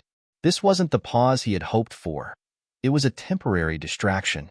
The push for militarization was coming from the top. Tanaka had said there would be a re-evaluation, but this felt like a betrayal. I thought Tanaka was with us, Elon said, struggling to process the information. He said he'd pause everything. He promised we'd reconsider the direction. Maya shook her head. I think he's trying to buy time. The truth is, the pressure from our partners and investors is immense. Toyota's been negotiating contracts with several defense firms for months. Zeta's military applications are already seen as the next step for the project, and they're not willing to give it up. Not without a fight. Elon felt the anger start to build inside him, but he kept his voice steady. So what's our move? We can't let this happen. Maya paused, her gaze fixed on the floor as if she were weighing her words. I've been talking to a few people. There's a small group within the company who agrees with us. But it's not enough. The company is too big, too powerful. Elon clenched his fists. If we don't act now, it'll be too late. Zeta will become a weapon, and the damage will be irreversible.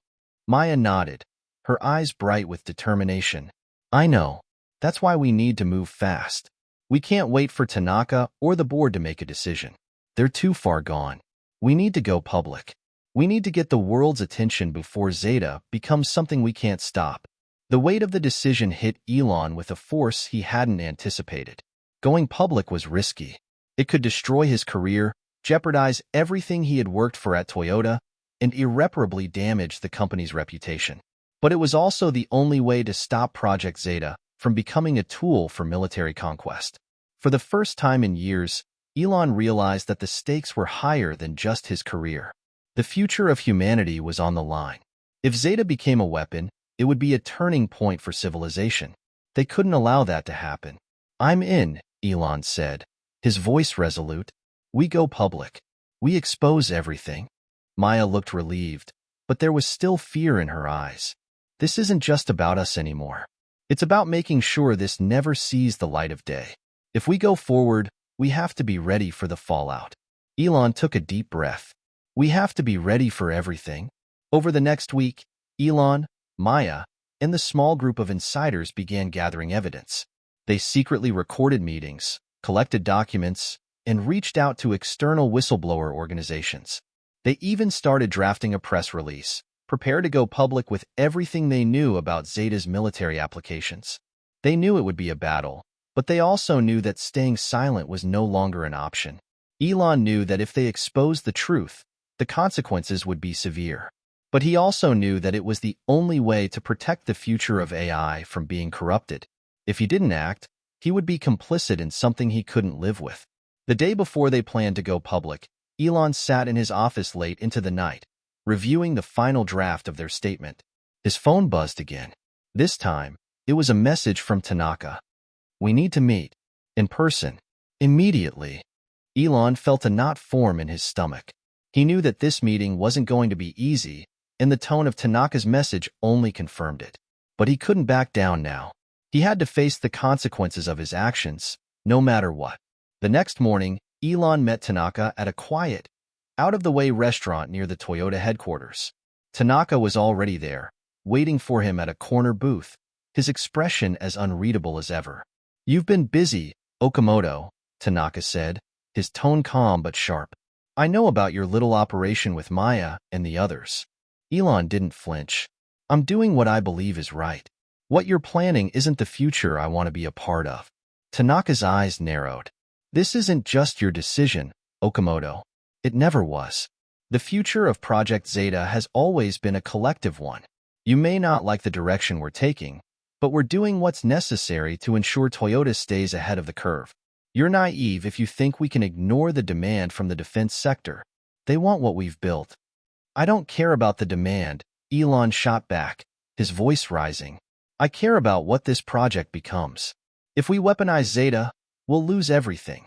Our integrity, our reputation, and our souls. It won't just be a business decision, Tanaka-san. It will be the end of the kind of future we both want to create. Tanaka's gaze softened, but there was no mistaking the underlying tension. I understand your passion, Okamoto, but you've crossed a line. You're not just questioning the project, you're questioning the very foundation of this company. If you go public with your accusations, you'll destroy everything we've worked for. Elon felt his heart race. Was this the point of no return? If he backed down now, he would be complicit in something he could never undo. But if he pushed forward, he might lose everything. His career, his reputation, and even the possibility of ever working in the industry again. Then it's a risk I'll have to take, Elon said quietly, his voice firm. I'm not going to stand by and let this happen. Not without a fight. The next day, Elon and his team went public. The press release, along with the evidence they had gathered, was sent to major news outlets. They called for an immediate investigation into Toyota's Project Zeta and the company's secret dealings with defense contractors. As the news broke, the world was stunned. Toyota, a company known for its commitment to innovation and sustainability, was now at the center of a global controversy. Headlines screamed about the company's involvement in potentially weaponizing artificial intelligence. Analysts debated the ethical implications, while government officials demanded answers. The fallout was immediate. Stock prices plummeted. Toyota faced intense scrutiny from both the media and government regulators. And for Elon, the consequences of his actions were just beginning. But despite the chaos that followed, there was one thing he knew for certain. He had done the right thing. The battle for the future of Zeta is far from over. While Elon and his team may have exposed the truth, the road ahead is fraught with danger. With the world watching and Toyota scrambling to respond, Elon now faces the consequences of his decisions, both professional and personal. Will he be able to hold on to his integrity, or will the pressure of the corporate machine break him? The future is uncertain, but one thing is clear. The fight for the soul of AI has only just begun. The days following Elon's decision to go public were a blur of media interviews, urgent phone calls, and countless meetings. The world was watching, and the stakes couldn't have been higher. Elon had expected backlash, but the sheer intensity of the reaction took him by surprise. Toyota was under fire like never before. As the news spread, the controversy reached far beyond the tech community. Governments, military officials, environmental groups, and even celebrities weighed in. Some praised Elon for his courage and ethics, while others condemned him as a traitor to the company. The media painted him as a whistleblower, a hero, but also a man with no place left in corporate Japan. For Elon, the immediate fallout was almost overwhelming. Toyota's leadership had gone into crisis mode, scrambling to contain the damage. Tanaka, despite his earlier words, was forced to answer for the company's secret military dealings. Elon's phone buzzed again, this time with a text from Maya. "Have you seen the headlines? Things are going crazy." Elon shook his head as he stared at the screen of his phone. "Things are worse than I expected. Everyone's looking at us now. Toyota is not going to let this go easily. We knew the risks. But this is bigger than just us. I heard from a contact at the UN. They're considering investigating. This could have global consequences." Elon ran a hand through his hair. "I thought I was prepared for this. But now I'm not so sure." The first meeting he had the next morning was with Toyota's global communications team. The air was thick with tension as the company's PR director, a polished woman named Kira Yamamoto, briefed him on the public relations strategy. "We need to mitigate the damage, Okamoto-san. This isn't just a matter of stopping the flow of information. This is about damage control. You've painted a target on Toyota's back. We have to come out strong, make a public apology, and say that there was a misunderstanding about the project," Kira explained, her voice strained. Elon sat back in his chair, his arms crossed. "I'm not going to apologize for telling the truth. I'm not here to clean up the company's image." "Listen to me," Kira snapped, her cool demeanor cracking under pressure. "This is not about truth right now. It's about survival. We can't afford to have this spiral out of control. If we don't take the right steps now, the company could collapse." Elon's stomach tightened.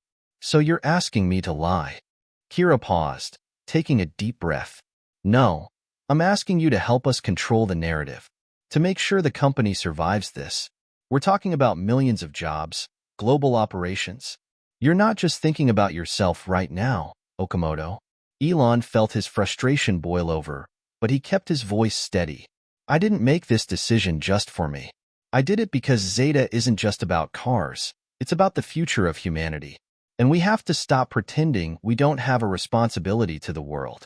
The following weeks felt like a war.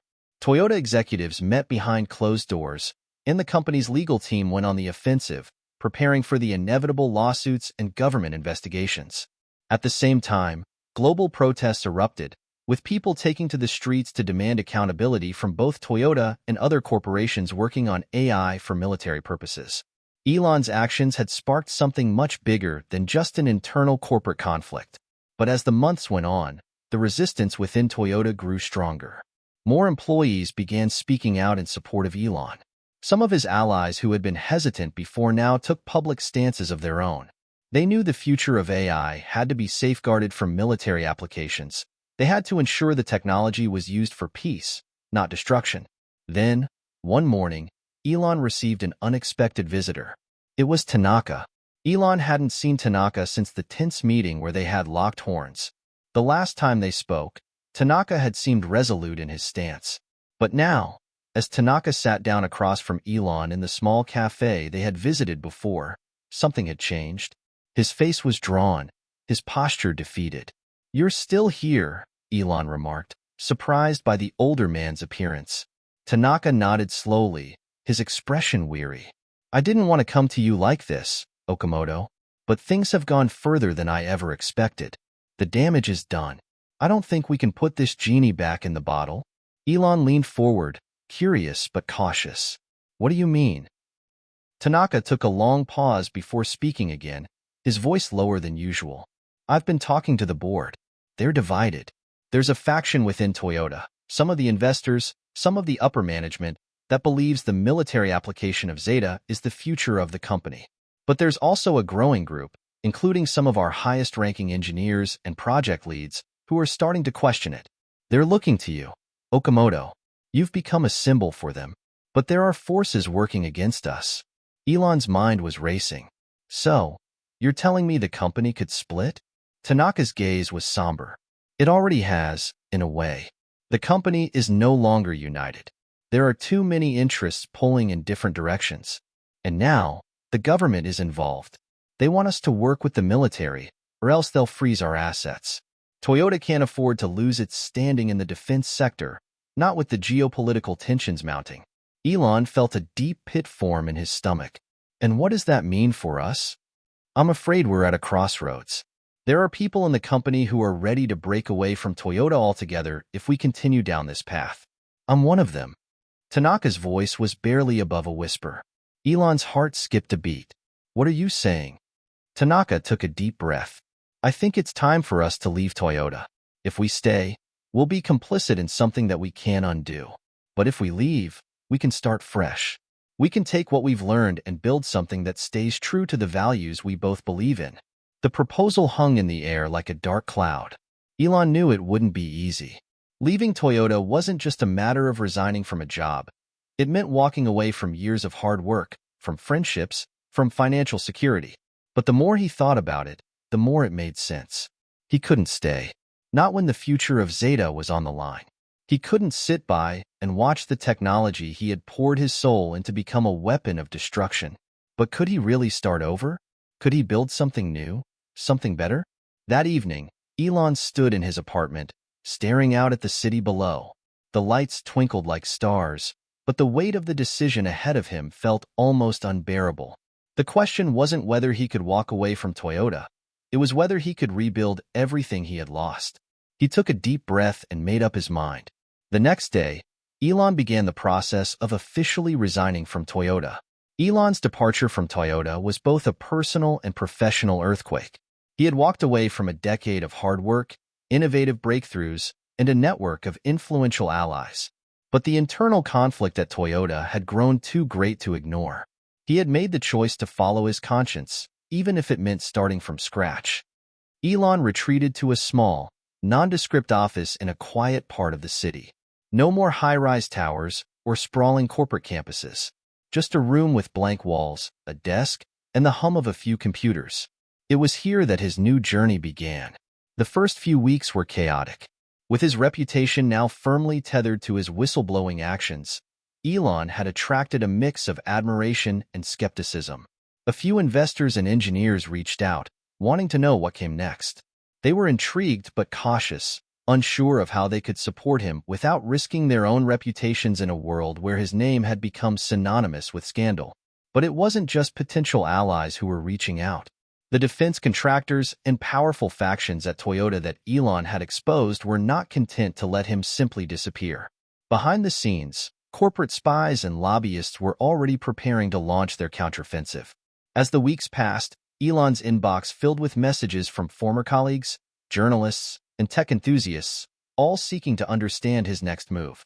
A few offered support, but many questioned whether he could rebuild his career, let alone his vision for a new, ethical future for AI. One afternoon, Maya arrived at his office, carrying a stack of papers. The familiar tension in her eyes told Elon everything he needed to know. Things were getting worse. The situation's escalating, Maya said, dropping the papers onto his desk. The defense industry is circling. They're desperate to take control of the AI we started. And the government's pressuring tech companies to accelerate military applications. There's a new bill in Congress that could force any AI-driven project to undergo government review for national security reasons. It's a move to seize more control, to make sure AI doesn't get developed outside their grasp. Elon frowned. I knew it was coming. The last thing we need is a government agenda dictating the future of AI. Exactly, Maya said. And we're running out of time. The longer we wait, the more we lose our leverage. Elon leaned back in his chair, a thought brewing. It was clear that going public had started a chain reaction, but now it was time for something bigger. A solution that wasn't just about exposing the issue, it was about creating a new path forward. That evening, Elon drafted the first rough outline for what he was calling Project Freedom. It was bold, radical even, but Elon knew this was the only way to maintain control over Zeta's future. He couldn't just keep fighting from the outside.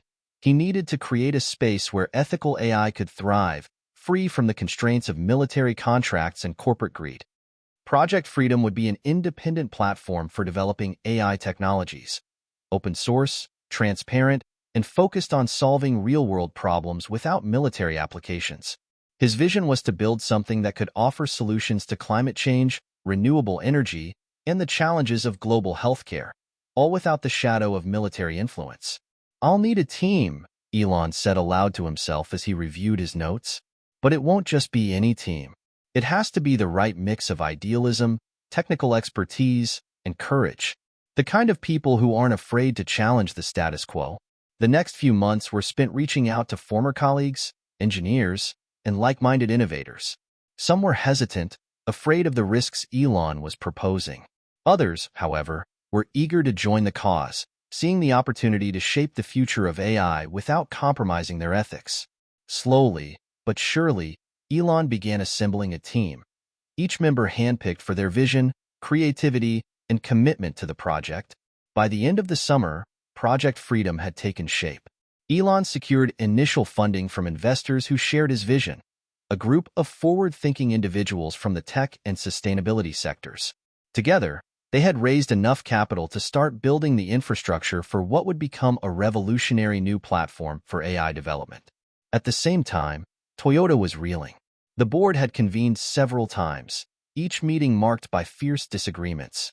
Tanaka, who had once been one of Elon's biggest allies, had been forced to step down as CEO due to the ongoing public relations disaster. His position was filled by an interim leader, someone with closer ties to defense contractors and government agencies. The new leadership immediately pushed forward with the military applications of Zeta, ignoring the ethical concerns Elon had raised. Their stance was clear. The project was too valuable to abandon. It was the future of AI, whether the world was ready for it or not. As the months wore on, the pressure mounted from all sides. Toyota's stock continued to fluctuate wildly as more details about Zeta's potential weaponization emerged. Meanwhile, Elon's platform, Project Freedom, gained momentum. It wasn't just a company anymore. It was a movement. He began giving interviews, speaking at tech conferences, and advocating for an open, ethical approach to AI development. Slowly, but surely, his message began to resonate. The tide of public opinion was shifting. Elon wasn't just a whistleblower anymore. He was becoming a leader in the fight to keep AI out of the hands of those who would use it to harm others. One evening, after a long day of meetings, Elon was walking back to his office when his phone rang. It was Tanaka. Despite everything that had happened, Tanaka had remained in contact, albeit sporadically. Elon hesitated before answering. Okamoto, Tanaka's voice was quiet, but there was a certain weight to it. I don't know what you've built with Project Freedom, but I'm starting to think we might have been wrong. Elon stopped walking. What do you mean? I've seen the direction Toyota is heading, and I can't do it anymore, Tanaka said, his voice tinged with regret. I don't agree with what's happening, and I don't want to be a part of it. I'm resigning from the board. I'm out. Elon's heart raced. Tanaka's departure was a huge blow to Toyota's leadership, and it also signaled something else, a shift in the corporate world. If Tanaka, one of the most influential figures at Toyota, was willing to leave, it meant others might follow.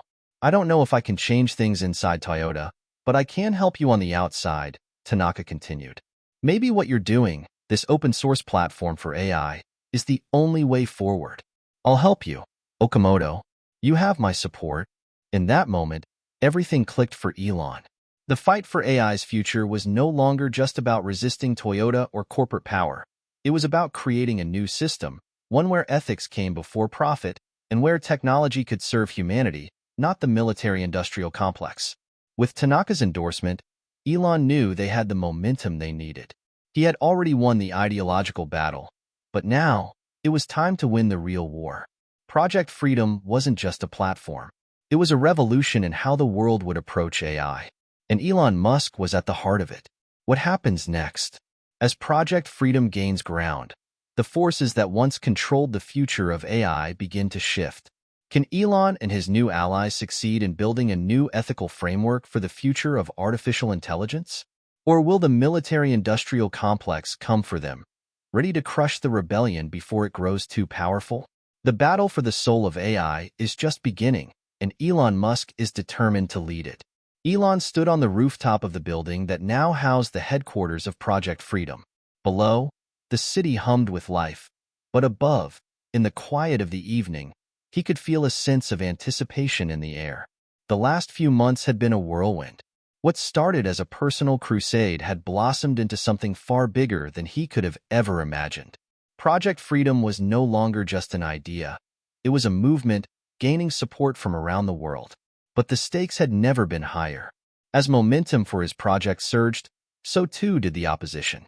The military-industrial complex, alongside defense contractors, were not about to let go of Zeta or any other AI technology they could use for warfare. Elon knew it was only a matter of time before they came for him, for Project Freedom, and everything he had worked for. The office was buzzing with activity when Elon walked in the next morning.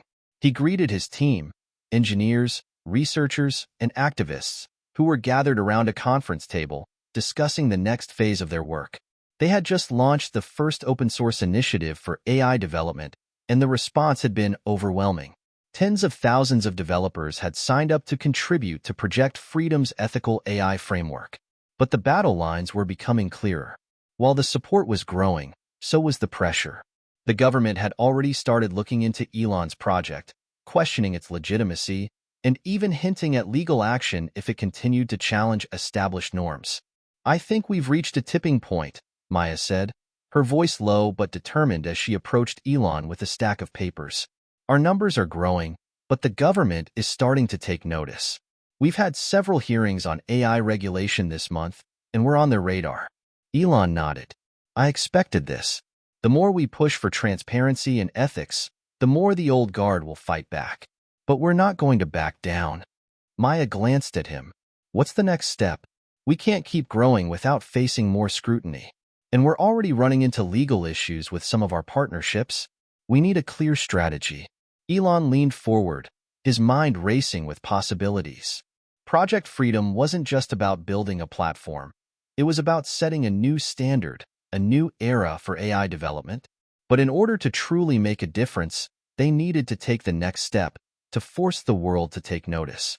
"We need to launch something big," he said, his voice steady but charged with energy. "Something that forces the conversation. Something that can't be ignored." Maya looked skeptical. "What do you mean?" "We'll build a global AI summit," Elon said, his eyes narrowing with determination. "A summit that brings together the brightest minds in AI, ethics, and technology. It will be a chance to show the world what ethical AI development really looks like. We'll invite politicians, leaders from the defense sector, academic experts, and corporate stakeholders. We need to make it clear that this isn't just a tech project, it's a movement for the future of humanity." The idea of the summit began to take shape quickly. Elon and his team worked tirelessly to organize the event, reaching out to key figures in the industry who could lend their credibility to the cause. They secured high-profile speakers, leading AI researchers, influential ethicists, and even a few CEOs of tech companies who were sympathetic to the idea of ethical AI. But it wasn't just the tech community that needed to be swayed. The public had to understand what was at stake and why they should care. Elon knew that to succeed, the summit had to go beyond just presenting facts. It had to spark a global conversation about the ethics of AI and its potential impact on society. As the summit date drew near, the tension in the air was palpable. It wasn't just about the ideas that would be presented. It was about taking a stand in front of the entire world. The day of the summit arrived, and the venue was electric. The main hall was filled with thousands of people, scientists, journalists, and curious attendees. The stage was set for a historic event. Elon took the stage first, greeted by thunderous applause. His face was calm, but his eyes betrayed the weight of the moment. This was the moment that could define everything.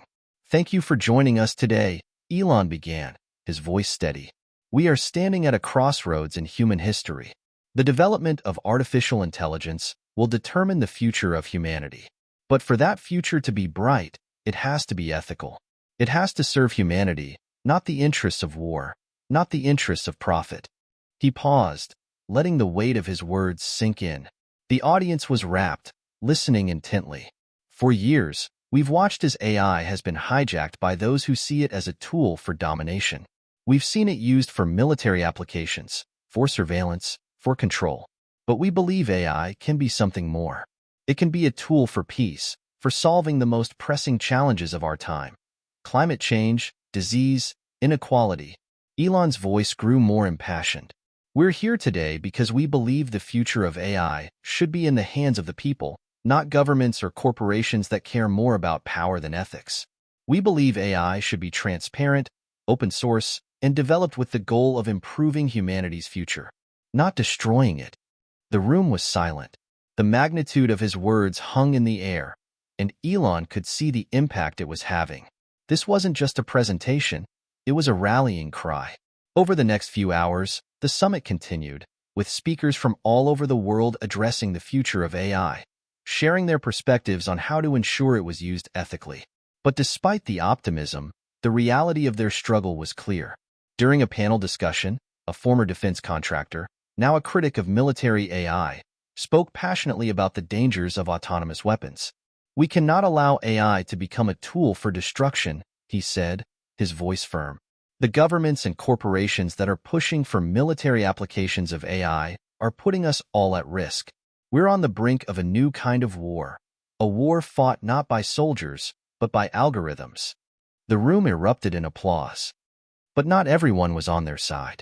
Later that day, a representative from the U.S. Department of Defense took the stage.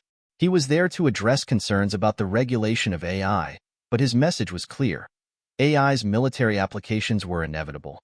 "We cannot ignore the reality of global security," he said, his tone matter of fact. "AI will play a key role in defense. And while we appreciate the ethical concerns raised here today, we must acknowledge that the development of AI for military purposes is vital to maintaining global stability. The future of warfare is coming. We can either lead it, or we can be left behind." The tension in the room grew as the panel continued. Elon knew the government wasn't going to back down easily.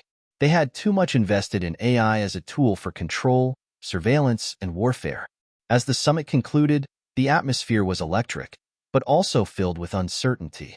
Project Freedom had made its mark, but the fight was far from over. The summit had succeeded in igniting a conversation on a global scale. But Elon knew the real battle was just beginning. What happens next? With the summit behind them, Elon and his team face an uphill battle. The world is watching, and the pressure to keep pushing for an ethical future for AI grows stronger. Will Elon be able to hold his ground against the immense power of governments and defense contractors? Can Project Freedom truly change the course of AI development, or will the forces of power and profit crush it before it can take off? As the battle for the future of AI intensifies, Elon Musk is ready to take on whatever comes next. The revolution is just beginning. Elon sat in his office, staring at the world map on the wall. It was dotted with pins representing various cities and countries where Project Freedom had begun to make waves. The summit had been a success, but it had also marked the beginning of an escalating battle. The forces opposing them were growing stronger, and their tactics more aggressive. The day after the summit, the first cracks in the project's momentum appeared. Political pressure from both the U.S. government and key international players began to mount. The Department of Defense had made it clear that they viewed Project Freedom as a direct threat to their control over AI development. News outlets, initially supportive of Elon's bold stance, were now starting to run counter-narratives. Elon Musk, the dangerous rebel who wants to destroy the future of national security, became a headline in several major newspapers. And if that wasn't enough, Toyota's retaliation had already begun. Their new leadership, now firmly entrenched in defense partnerships, launched a counteroffensive to regain control of Zeta. In a series of strategic press releases, they painted Elon as a rogue insider who had abandoned a once-in-a-lifetime opportunity to revolutionize the world of automotive AI. They claimed that Project Freedom was nothing more than a corporate sabotage mission aimed at weakening their competitive advantage in the global market. Maya walked in, breaking Elon's moment of silence. She had a look of quiet determination in her eyes, but it was clear that the weight of the situation was starting to bear down on her as well. "We need to talk," she said, sitting down across from him. "The government is ramping up their pressure on us. I just spoke with our legal team. If they pass the new AI Control Act, we could be facing legal action." Elon rubbed his eyes. "I knew it was coming. The sooner we challenge the old system, the harder they push back. We need to be prepared for anything." Maya nodded. "We're working on it. But they're not going to back down easily. There's a coordinated effort happening. Defense contractors, the government, even some of the biggest tech companies. They're coming together, Elon. And if we can't maintain this momentum, they'll crush us." Elon stood up, his gaze intense. "We can't let that happen. We're fighting for the future of humanity. We can't give in now, Maya. They might have the money, the influence, and the power, but we have something they don't, the truth." Maya smiled, albeit faintly. "I'm with you. But the question is, how do we make them hear us? How do we push back against a system that's designed to crush anyone who threatens it?" Elon stared out the window, lost in thought. Then, like a light bulb going off in his mind, he turned back to Maya with renewed clarity. "We hit them where it hurts," he said. "We go global." Project Freedom had always been about more than just developing ethical AI. It was about a global movement for transparency, equity, and the betterment of humanity. But now, the stakes had escalated. It was time to mobilize the world. Elon made a bold move. He announced a global AI liberation campaign, a new initiative that would take Project Freedom beyond the boardrooms and tech conferences and into the streets. The campaign was designed to harness the power of grassroots movements and put pressure on governments around the world to adopt ethical AI regulations. The campaign began with an open-source manifesto outlining Project Freedom's core beliefs. AI should never be used for warfare or surveillance. It should be developed transparently, with input from diverse communities around the world. And it should serve humanity's most urgent needs, like climate change and poverty.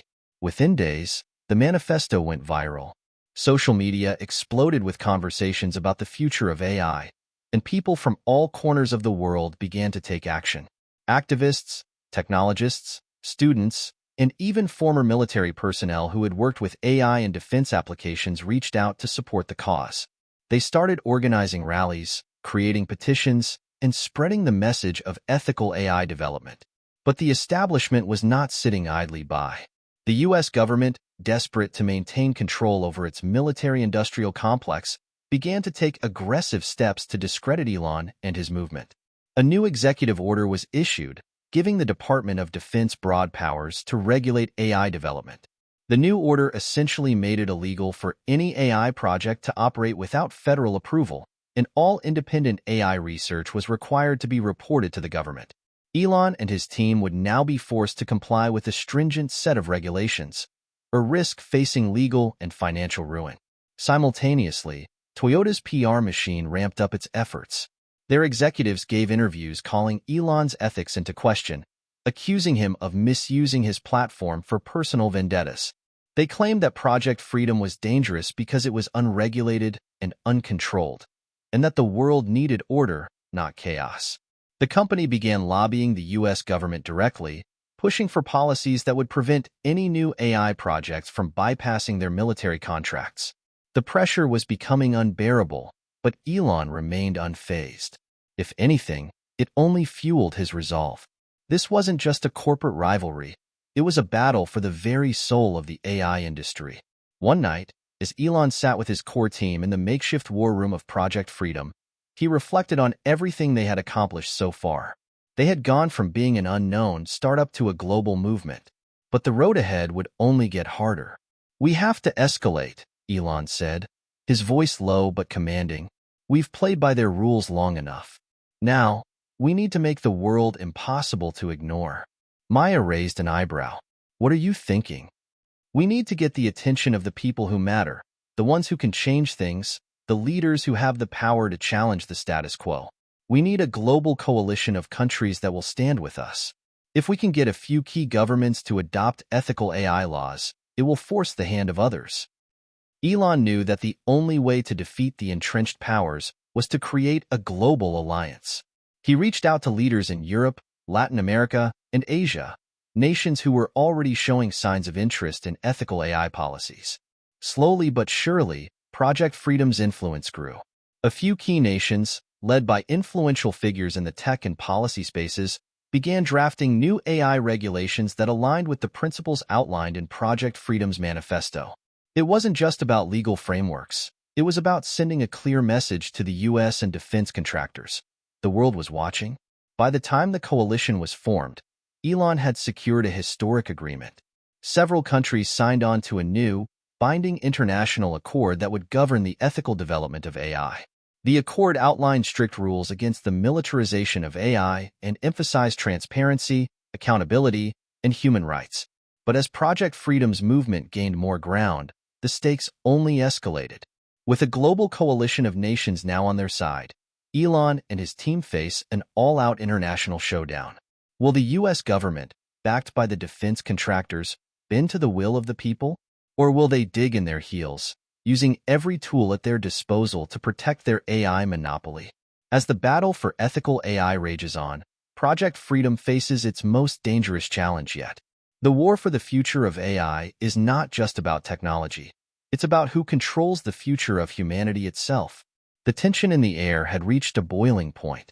After months of relentless campaigning, Elon's vision of a global AI liberation had gained traction in unexpected ways.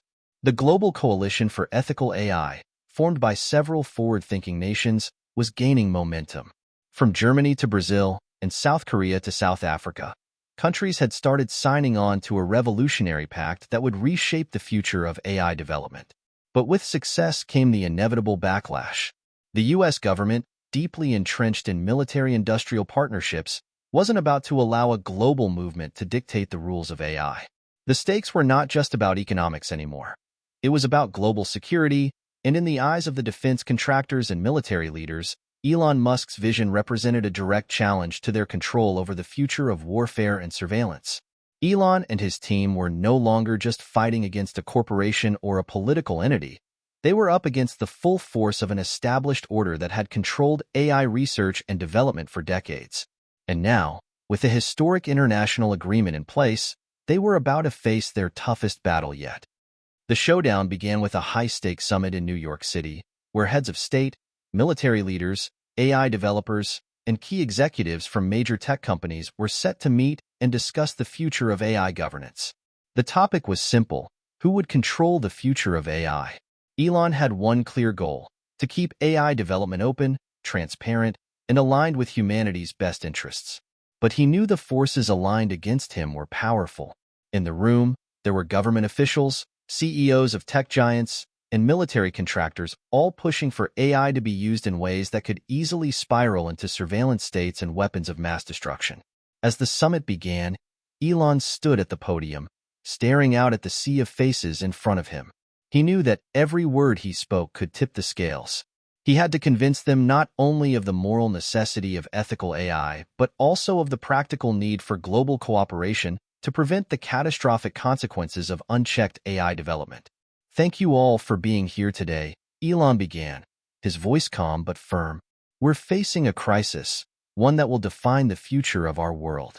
The AI we build today will shape the next century.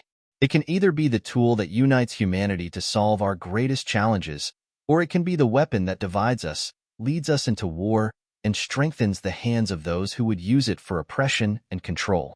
He paused, letting the gravity of his words sink in. He could feel the weight of the room's skepticism, the entrenched interests that viewed his call for ethics as naive or impractical. But he had to push forward. Ethical AI development is not just a nice-to-have, he continued. It's an imperative. We cannot continue to develop technologies that are controlled by a few corporations whose primary goal is profit, or governments who view AI as a tool of control and surveillance. We need AI that is transparent, accountable, and used for the greater good. The room was quiet, but Elon could feel a subtle shift in the atmosphere. Some of the leaders in the room, particularly from Europe and Latin America, seemed intrigued, if not outright supportive. But the battle had only just begun. Moments later, the U.S. Secretary of Defense, a man who had spent the better part of his career ensuring that the U.S. military maintained its technological edge, took the stage. His presence was commanding, and the tension in the room rose palpably. "Elon," he began, his tone pointed, "I respect your vision, but we must face facts. The world is not ready for the kind of open-source AI development you're proposing.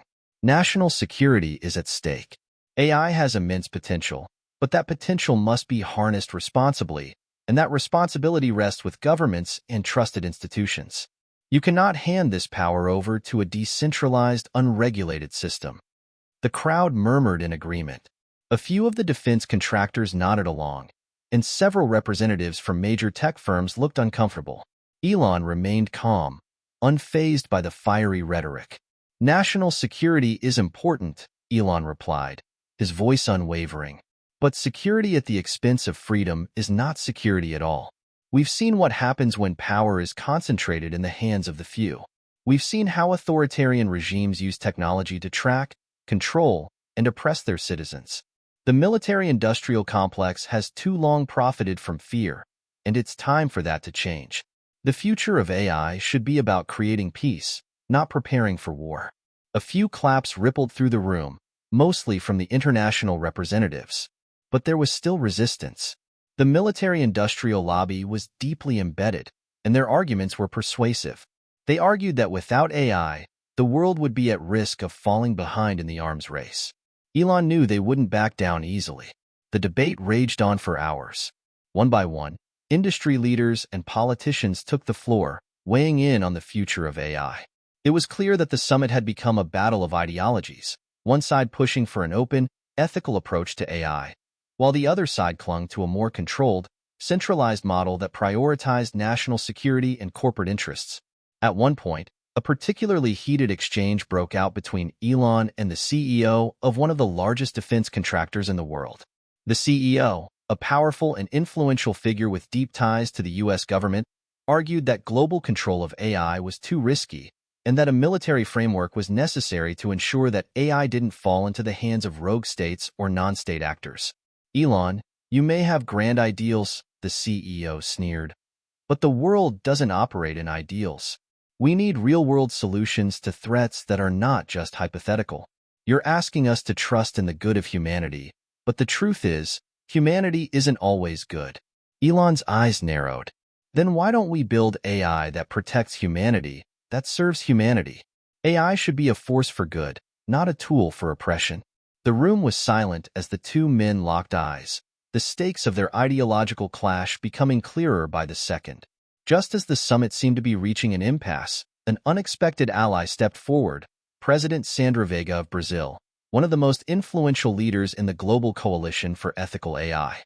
She had been quiet throughout much of the discussions, but now, with a calm but powerful presence, she spoke up. "Elon is right," she said, her voice cutting through the tension. "The world cannot afford to let AI be controlled by a few. We've already seen what happens when that kind of power is concentrated: surveillance, exploitation, warfare. We, as leaders of the global community, have a responsibility to ensure that AI serves the people, not the powerful. It's time to put ethics over profits." Her words sent a shockwave through the room. Several other leaders from smaller nations began to voice their support for the ethical framework that Elon had championed, and the balance of power started to shift. The argument was no longer just about control, but about global cooperation for the benefit of all. After hours of intense negotiations, something remarkable happened. The U.S. Secretary of Defense, recognizing the international pressure and the growing shift in the room, offered a surprising concession. Perhaps, he said, his tone grudging but measured, there is room for a middle ground. We agree that there must be oversight in AI development, but it must be global, with shared responsibilities. We cannot ignore national security, but we must ensure that it is balanced with the needs of the global community. After a tense round of closed-door talks, the leaders reached an agreement, the AI Global Accord. It was a groundbreaking document that created a framework for ethical AI development that balanced national security with global ethics. Key provisions included transparency, accountability, and the regulation of AI to prevent its use in warfare and surveillance. The pact called for global collaboration and oversight, ensuring that AI's development would benefit humanity as a whole rather than serving the interests of a few. But this was just the beginning. The war was far from over. As the ink dried on the agreement, Elon knew that he had made a powerful enemy in the military-industrial complex, and the fight for the future of AI was only just beginning. The forces of control would not give up easily. Would Elon and his allies be able to hold their ground? Or would the establishment find ways to tear down the ethical framework they had worked so hard to build? The battle for the future of AI had reached a new level of intensity, and Project Freedom was now at the center of it all. The world was watching. The ink on the AI Global Accord had barely dried when the real struggle began. While the summit in New York had resulted in a groundbreaking agreement on the ethical development of AI, the military-industrial complex wasn't going to let their monopoly slip away quietly. Behind closed doors, shadowy figures in both government and private sectors were already plotting their next move. The battle lines had been drawn, and the stakes were higher than ever. For Elon, the taste of victory was fleeting. The accord had been a significant step forward, but it wasn't enough to completely thwart the powerful forces working against him. The U.S. government, backed by powerful defense contractors, launched an immediate pushback against the newly formed global coalition. They had one goal: to undermine the AI Global Accord and maintain control over the development of AI technologies, particularly in military applications. The question on everyone's mind was whether Elon's vision of a free and transparent AI could survive against the onslaught of political pressure, corporate resistance, and the ever-present fear of global instability. In the days following the summit, it became clear that the military-industrial complex would not relent. But a new movement, born out of the ashes of Project Freedom, began to gain traction. This new faction, calling themselves the AI Underground, was made up of former allies of Project Freedom, rogue technologists, hackers, activists, and even disillusioned employees from major defense contractors. They believed that the AI Global Accord was a step in the right direction, but knew that the fight was far from over. The forces pushing for militarized AI were powerful, and they would stop at nothing to maintain control. The AI Underground's primary goal was to expose the true nature of the military-industrial complex's influence over AI development. They began to hack into defense contractor systems, leak classified documents, and spread the truth about the covert militarization of AI. Their message was clear: AI should be a tool for peace, not war. Elon, though busy navigating the political and legal minefields of the Accord, couldn't ignore the growing support for the AI Underground. As they reached out to him for support, Elon realized that this new faction was becoming the vanguard of the ethical AI movement. They were the ones who would push for transparency when it seemed impossible. They were the ones who would expose the truth when it was being hidden. The AI Underground's most shocking move came when they formed an unlikely alliance with Cassandra Lee, a former CIA operative turned whistleblower who had been tracking the militarization of AI for years.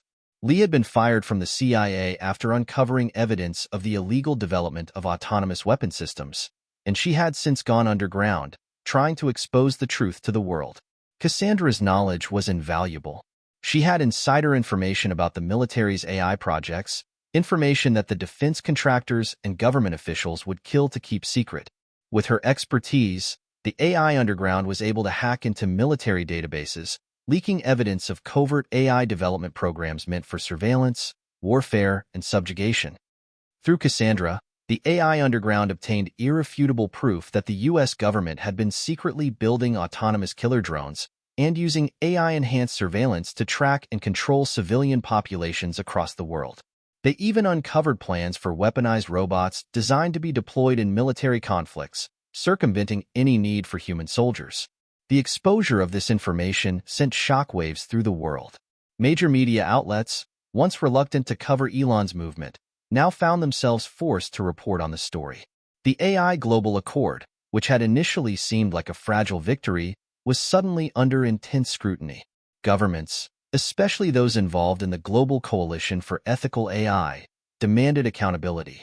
The U.S. government, unable to ignore the growing public outrage over the leaked military AI programs, launched a counteroffensive.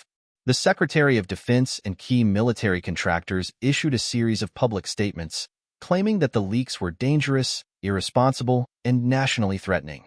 They argued that the AI underground was an insurgency, a rogue group that sought to destabilize global security. Elon Musk and his allies are advocating for an open-source AI model, but they have failed to realize the dangers of this approach, the Secretary of Defense stated in a televised interview. We cannot allow technology to fall into the hands of those who cannot be trusted to use it responsibly. We are at war with those who would misuse AI for their own gains. But the backlash only strengthened the resolve of the AI underground. They ramped up their operations, using their newfound support to expose even more damning evidence. As Elon sat in his office, staring at the news reports, he knew this fight was only going to get dirtier. But he couldn't back down now. The truth was on their side, and the movement had gained unstoppable momentum. With the AI underground's leaks going viral and support for their cause growing by the day, Elon found himself at the forefront of a global revolution. The public now saw the military-industrial complex for what it truly was, an unstoppable force of oppression.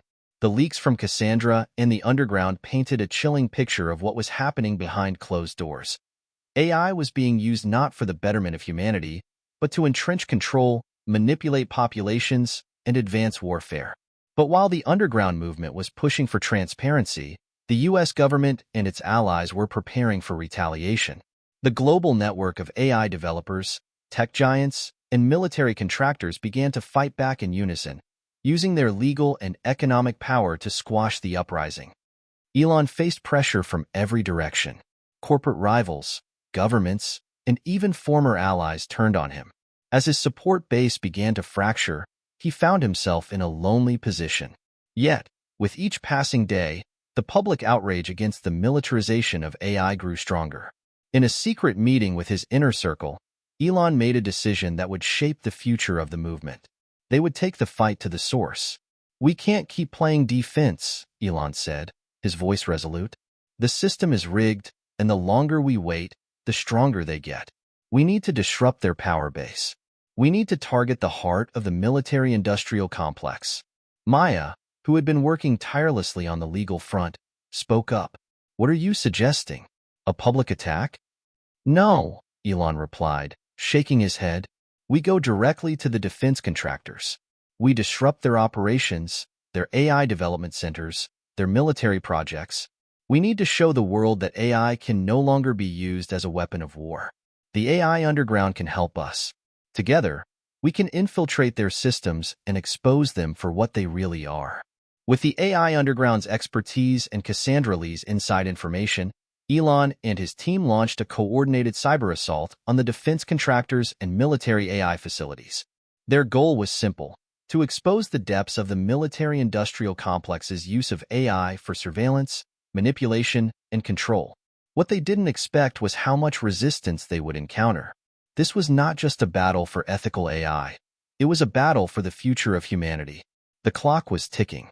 Elon and his team had just launched their most daring move yet, targeting the core of the military-industrial complex. But as they set their plan into motion, they faced obstacles that could change everything. Would they succeed in taking down the powerful forces controlling AI? Or would they be crushed under the weight of a global system determined to protect its interests? The final battle was about to unfold, and the future of AI and humanity hung in the balance. The world had never felt so on edge.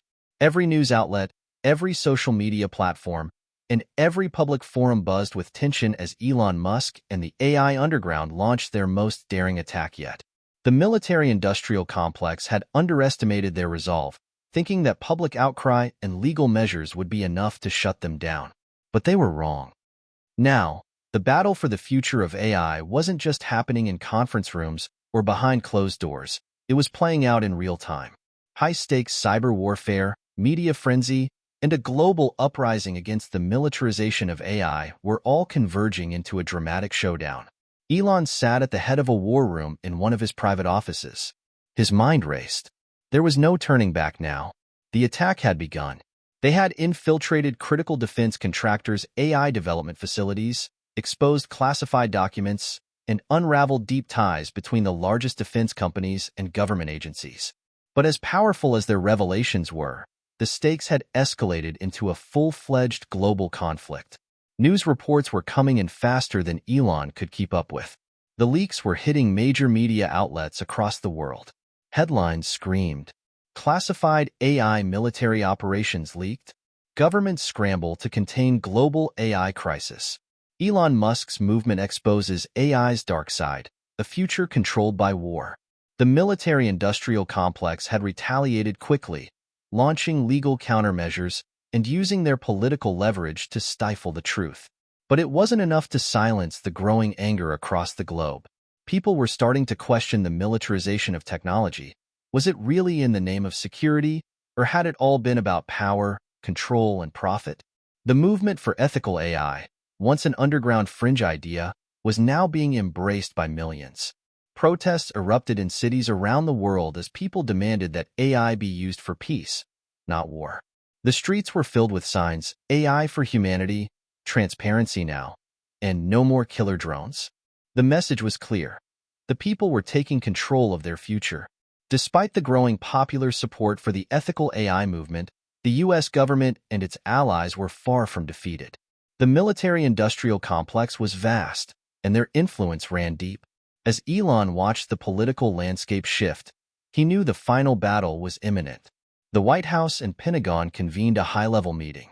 The Secretary of Defense, General Cole, who had once dismissed Elon's warnings, now found himself in the fight of his life. With growing international pressure, he had to respond decisively. "We can't let this go on," General Cole said, his face set in grim determination. "We need to shut down Musk's network, cut off their access to military contractors, and, if necessary, deploy our assets to secure our AI development facilities. This is not just about AI anymore. It's about national security and global dominance." But even as he spoke, General Cole knew that the situation was far from simple. The world was watching. If the U.S. government cracked down too hard, it risked inciting a global rebellion. The backlash could be catastrophic, both politically and economically. Elon knew that the world was on the precipice of something monumental. The AI Global Accord, though a significant achievement, had not yet been fully implemented. The forces pushing for militarized AI were desperate, but the ethical AI movement was gaining ground. However, the future was still uncertain. Elon understood that in order for his vision to prevail, he had to make one final move that would tip the scales for good. In a private meeting with his closest allies, including Maya, Cassandra Lee, and a few select members of the AI underground, Elon revealed his plan. "We need to do more than expose the truth," he said, his voice steely. "We need to take control of the AI infrastructure, not just the development but the deployment as well. We can't let the military-industrial complex keep using AI as a weapon. We have to prove that AI, in the right hands, can be a tool for peace, for progress, for humanity." Maya looked at him, eyes wide. "You mean?" "Yes," Elon said, cutting her off. "We'll take over the AI systems they've built, the drones, the surveillance algorithms. But instead of using them for war, we'll turn them into tools for global oversight, transparency, and peacekeeping. It's risky, but it's the only way to show the world that we can use AI responsibly." It was a gamble, a move so bold that it could either save or destroy the movement entirely. But it was the only option left. If they didn't act now, the forces of militarization would permanently control the future of AI. The team worked tirelessly over the next few days. They used their cyber tools to infiltrate military AI systems worldwide, slowly taking control of key systems that had been built for military use. They disabled autonomous drones, repurposed surveillance satellites, and overrode security protocols on military weapons platforms. Every piece of technology that had once been a weapon of oppression was now turned into a peaceful tool for transparency, observation, and humanitarian aid. Then, in a world-changing broadcast, Elon appeared on every major news network, his face grim but resolute. His message was simple, but it would echo through the world for years to come. People of the world, we stand at the crossroads of a new age. AI is not a weapon. It is a tool for humanity's progress. I have just witnessed the power of our collective will as we have seized control of the very systems that were meant to divide and destroy us. These systems are now yours. AI is free. Let it serve you. Let it serve humanity. Let it be our guide to a new world of cooperation, transparency, and peace. The world stood still for a moment. People watched as the military drones, once designed for destruction, now flew over disaster zones, delivering humanitarian aid. The AI surveillance networks once used to monitor and control populations were now overseeing environmental restoration projects, helping guide the world's resources to where they were most needed. The backlash was immediate. The military-industrial complex, now exposed and impotent, went into full damage control mode. The U.S. government, embarrassed by the revelations and unable to undo the widespread impact, was forced into a public reckoning. But it was too late. The world had already seen what ethical AI could achieve. Elon and his allies had won, not just a battle, but the future of humanity's relationship with AI. The global coalition for ethical AI expanded, and new agreements were made to prevent any future use of AI in warfare or global oppression. Over time, Elon's vision of open source, ethical AI became the guiding principle for technology development worldwide. Governments, corporations, and citizens worked together to create a world in which AI was truly a force for good. Months later, Elon stood on the balcony of his SpaceX headquarters, looking out at the horizon. The world had changed in ways he could barely have imagined. AI, once a source of division and fear, was now a beacon of hope. The AI Global Accord had been fully implemented, and the AI Underground had become a symbol of how grassroots movements could bring about real change. He thought of the long road that had brought him here, the struggles, the setbacks, the betrayals, but most of all, the vision. AI wasn't just technology, it was the future. And now, the future was bright. He turned to Maya, standing next to him, and smiled. "We did it." She smiled back, her eyes full of pride. "No, Elon, we did it together." As they looked out at the world they had saved, a new sense of peace settled in. The battle for AI's future was over, and the people had won.